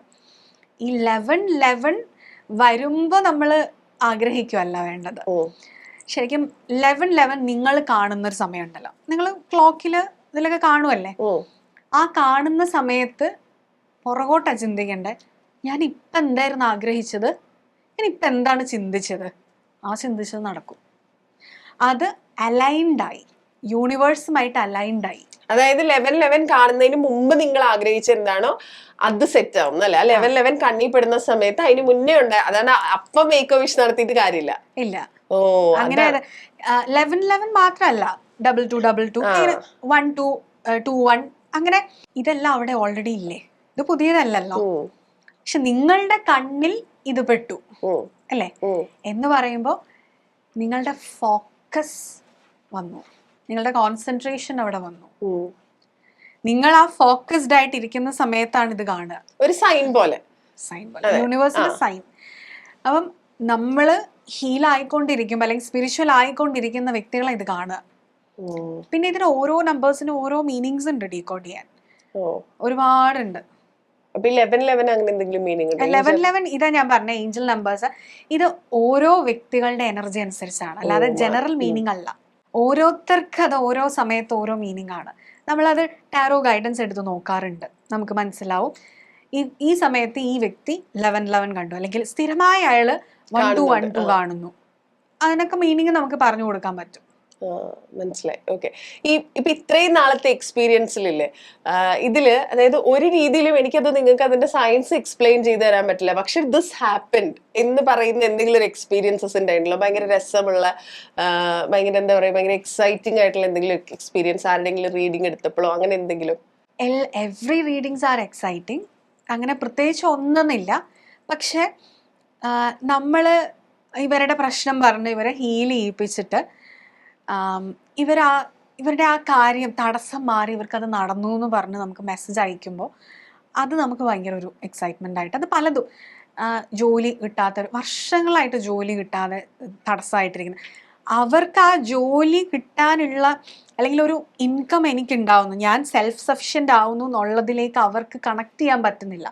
നമ്മളുടെ ഹീലിങ്ങിലൂടെ അവർക്കത് കണക്ട് ചെയ്യാൻ പറ്റുന്നു. അങ്ങനെ അവർക്ക് ജോബ് കിട്ടുന്നു. അപ്പം എന്ത് കാര്യത്തിനാണോ ഇവിടെ റീഡിങ് നമ്മൾ എടുത്തത്, എനിക്കത് ശരിയായി എന്ന് പറഞ്ഞ് ഇവർ മെസ്സേജ് അയക്കുന്നതെല്ലാം നമുക്ക് എക്സൈറ്റ്മെൻറ്റ്. ഒരാളുടെ എന്ന് പറയാൻ പറ്റില്ല. മാരേജ് തടസ്സമായിട്ട് നിൽക്കുന്നവർക്ക് മാരേജിലേക്ക്, ചിലവർക്ക് ജോബ്, ചിലർക്ക് ഉള്ള ജോലി റിസൈൻ ചെയ്തിട്ട് അവരുടെ പാഷനിലേക്ക് പോകുന്നത്, അങ്ങനെ ഒരുപാട്, ഒന്നെന്നല്ല ഒത്തിരി കാര്യങ്ങൾ. അത് സ്ഥിരമായിട്ട് അവർ മെസ്സേജ് അയക്കുന്നത് എല്ലാവരും നമ്മളോട് പറയാറുമുണ്ട്, ക്ലയൻസ് ഒക്കെ. അത് നമുക്ക് വലിയ സന്തോഷമാണ്. ഇതിപ്പോ എത്ര കാലം ഈ ടാരോ റീഡിങ് അല്ലെങ്കിൽ ടാരോ റീഡിങ് കോഴ്സ് ഒക്കെ ചെയ്തു കൊടുക്കാൻ തുടങ്ങിയിട്ട്? ടാരോ റീഡിങ് ഇപ്പം ഏകദേശം ഒരു 3 വർഷമായി. ഞാൻ ഒരു യൂട്യൂബ് ചാനലൊക്കെ സ്റ്റാർട്ട് ചെയ്തിട്ട് തത്വമസി കൺസൾട്ടേഷൻ ഒക്കെ ചെയ്യാൻ തുടങ്ങിയിട്ട് ഹീലിങ്സ് കൊടുക്കുന്നുണ്ട്, ടാരോ പഠിപ്പിക്കുന്നുണ്ട്. ശില്പ ആക്ച്വലി, അതായത് ഇതിന് മുന്നേ ടാരോ റീഡിങ്ങിനും അല്ലെങ്കിൽ ഈ സ്പിരിച്വൽ ജേർണിക്ക് മുന്നേ ഉള്ള ശില്പ ഇതുപോലെ വളരെ സോഫ്റ്റായി സൊഫിസ്റ്റിക്കേറ്റഡ് ആയിട്ട് സംസാരിക്കുന്ന ശില്പയായിരുന്നു, അതോ ഈ ജേർണിയിലേക്ക് വന്നതിന് ശേഷമാണ് എങ്ങനെയായ മാറ്റം? ഒരുപാട് ഉണ്ട്. അതായത് കുറച്ചുകൂടെ ദേഷ്യം ഉണ്ടായിരുന്നു, ഇപ്പൊ ദേഷ്യം കുറഞ്ഞിട്ടുണ്ട്.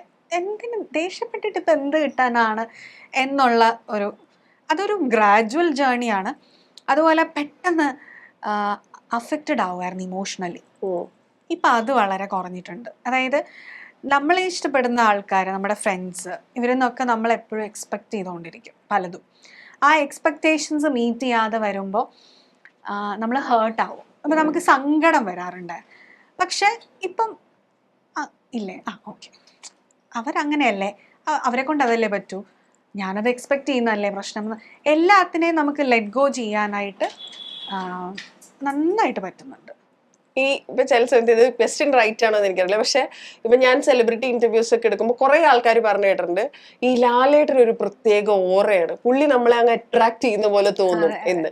Have you ever felt that? അതായത് ഏതെങ്കിലും ഒരു സെലിബ്രിറ്റി കാണുമ്പോൾ ദിസ് പേഴ്സൺ ഇസ് വെരി ഒരു ഹൈ വൈബ്രേഷൻ ഒരാളാണ് എന്നങ്ങനെ തോന്നിയിട്ടുണ്ടോ?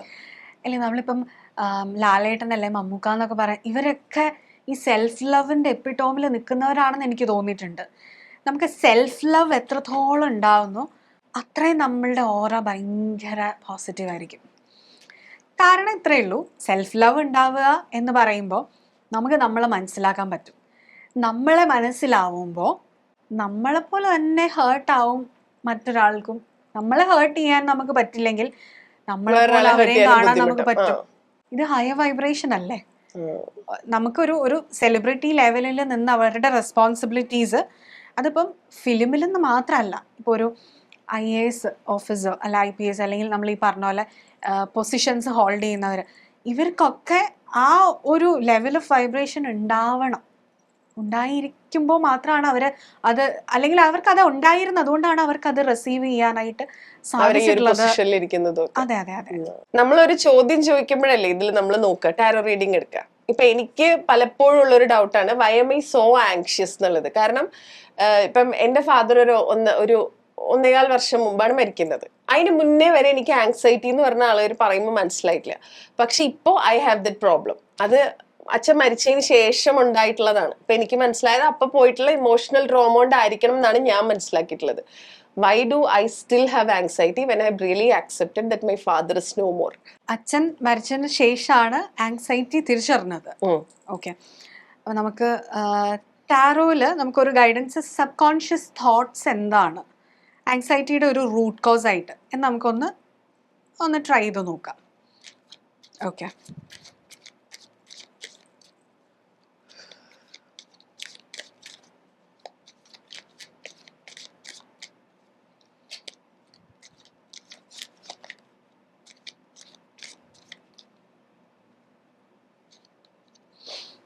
ഓക്കെ, നമുക്കിവിടെ 8 ഓഫ് കപ്സ് ആണ് വന്നിരിക്കുന്നത്. ഇത് ശ്രദ്ധിച്ചറിയാം. ഇവിടെ കപ്സ് എന്ന് പറയുന്നത് നമ്മുടെ ഇമോഷൻസിനെയാണ് സൂചിപ്പിക്കുന്നത് ടാരോയിൽ. ഓക്കെ, ഇതില് ഈ നഷ്ടപ്പെട്ടു പോയ കപ്സ് ഉണ്ടല്ലോ, നഷ്ടപ്പെട്ടു പോയതിലേക്കാണ് ഇയാൾ നടന്നു പൊക്കോണ്ടിരിക്കുന്നത്. ഇവിടെ എത്ര റിമൈനിങ് ഉണ്ട് അതിലയാൾ മനസ്സ് കൊടുക്കുന്നില്ല. അപ്പം നമുക്ക് ഉള്ളത് എന്താണോ ആ ഉള്ളതിന് ഗ്രാറ്റിറ്റ്യൂഡ് ഉണ്ടാകുന്നില്ല, മറിച്ച് നമ്മൾ ഇപ്പോഴും നഷ്ടത്തിൽ ഫോക്കസ്ഡ് ആണ്. ഓക്കെ, അപ്പോൾ ഇതിൻ്റെ സൊല്യൂഷൻ എന്താണ്? ഇതിന് മേജറായിട്ട് നമുക്ക് ചെയ്യാൻ പറ്റുന്നത്, നമുക്കുള്ളത് എന്താണ് ആ ഉള്ളതിന് എന്നും ഗ്രാറ്റിറ്റ്യൂഡ് പറയുക. ഇത്രയേ ഉള്ളൂ. Dear universe, thank you for this beautiful body, thank you for my health, thank you for my life. ഞാൻ എന്നും രാവിലെ എഴുന്നേറ്റ് ശ്വാസം വലിക്കുന്നില്ലേ? നമ്മളില്ലേ, നമ്മൾ റിയലായിട്ട് ഇവിടെ ജീവിച്ചിരിക്കുന്നില്ലേ ഹെൽത്തി ആയിട്ട്? ഒരു പരസഹായം ഇല്ലാതെ നമ്മൾ നടക്കുന്നില്ല. നമ്മുടെ ലൈഫിൽ ഗ്രേറ്റ്ഫുൾ ആകാൻ എന്തൊക്കെയുണ്ടല്ലേ? നമുക്ക് പാർട്ട്ണറുണ്ട്, കുട്ടിയുണ്ട്, റിലേഷൻഷിപ്സ് ഉണ്ട്, ഫ്രണ്ട്ഷിപ്സ് ഉണ്ട്, അല്ലേ? എല്ലാം ഉണ്ട്. അപ്പോൾ ആ ഉള്ളതിന് നമ്മൾ ഗ്രാറ്റിറ്റ്യൂഡ് പറയുമ്പം മുമ്പ് പറഞ്ഞതുപോലെ നമ്മളുടെ ഹയർ വൈബ്രേഷൻ വരും. ഈ ഹയർ വൈബ്രേഷനിലിരിക്കുമ്പം ഈ നഷ്ടബോധമല്ല പിന്നെ ഉണ്ടാവുന്നത്. ഇവിടെ 8 കപ്സ് ഓൾറെഡി ഉണ്ട്, പക്ഷെ ആ പോയതിലേക്കാണ് ഇയാൾ നടന്നു പോയിക്കൊണ്ടിരിക്കുന്നത്. കണ്ടോ? ആൻഡ് മൂണാണ് ഇവിടെ വന്നിരിക്കുന്നത്. മൂന്ന് നമ്മൾ ടാരോയിൽ എപ്പോഴും ഒരു ഡിപ്രസീവ് മൈൻഡ് സെറ്റ് അല്ലെങ്കിൽ കൺഫ്യൂസ്ഡ് മൈൻഡ് സെറ്റ് എന്ന് പറയും.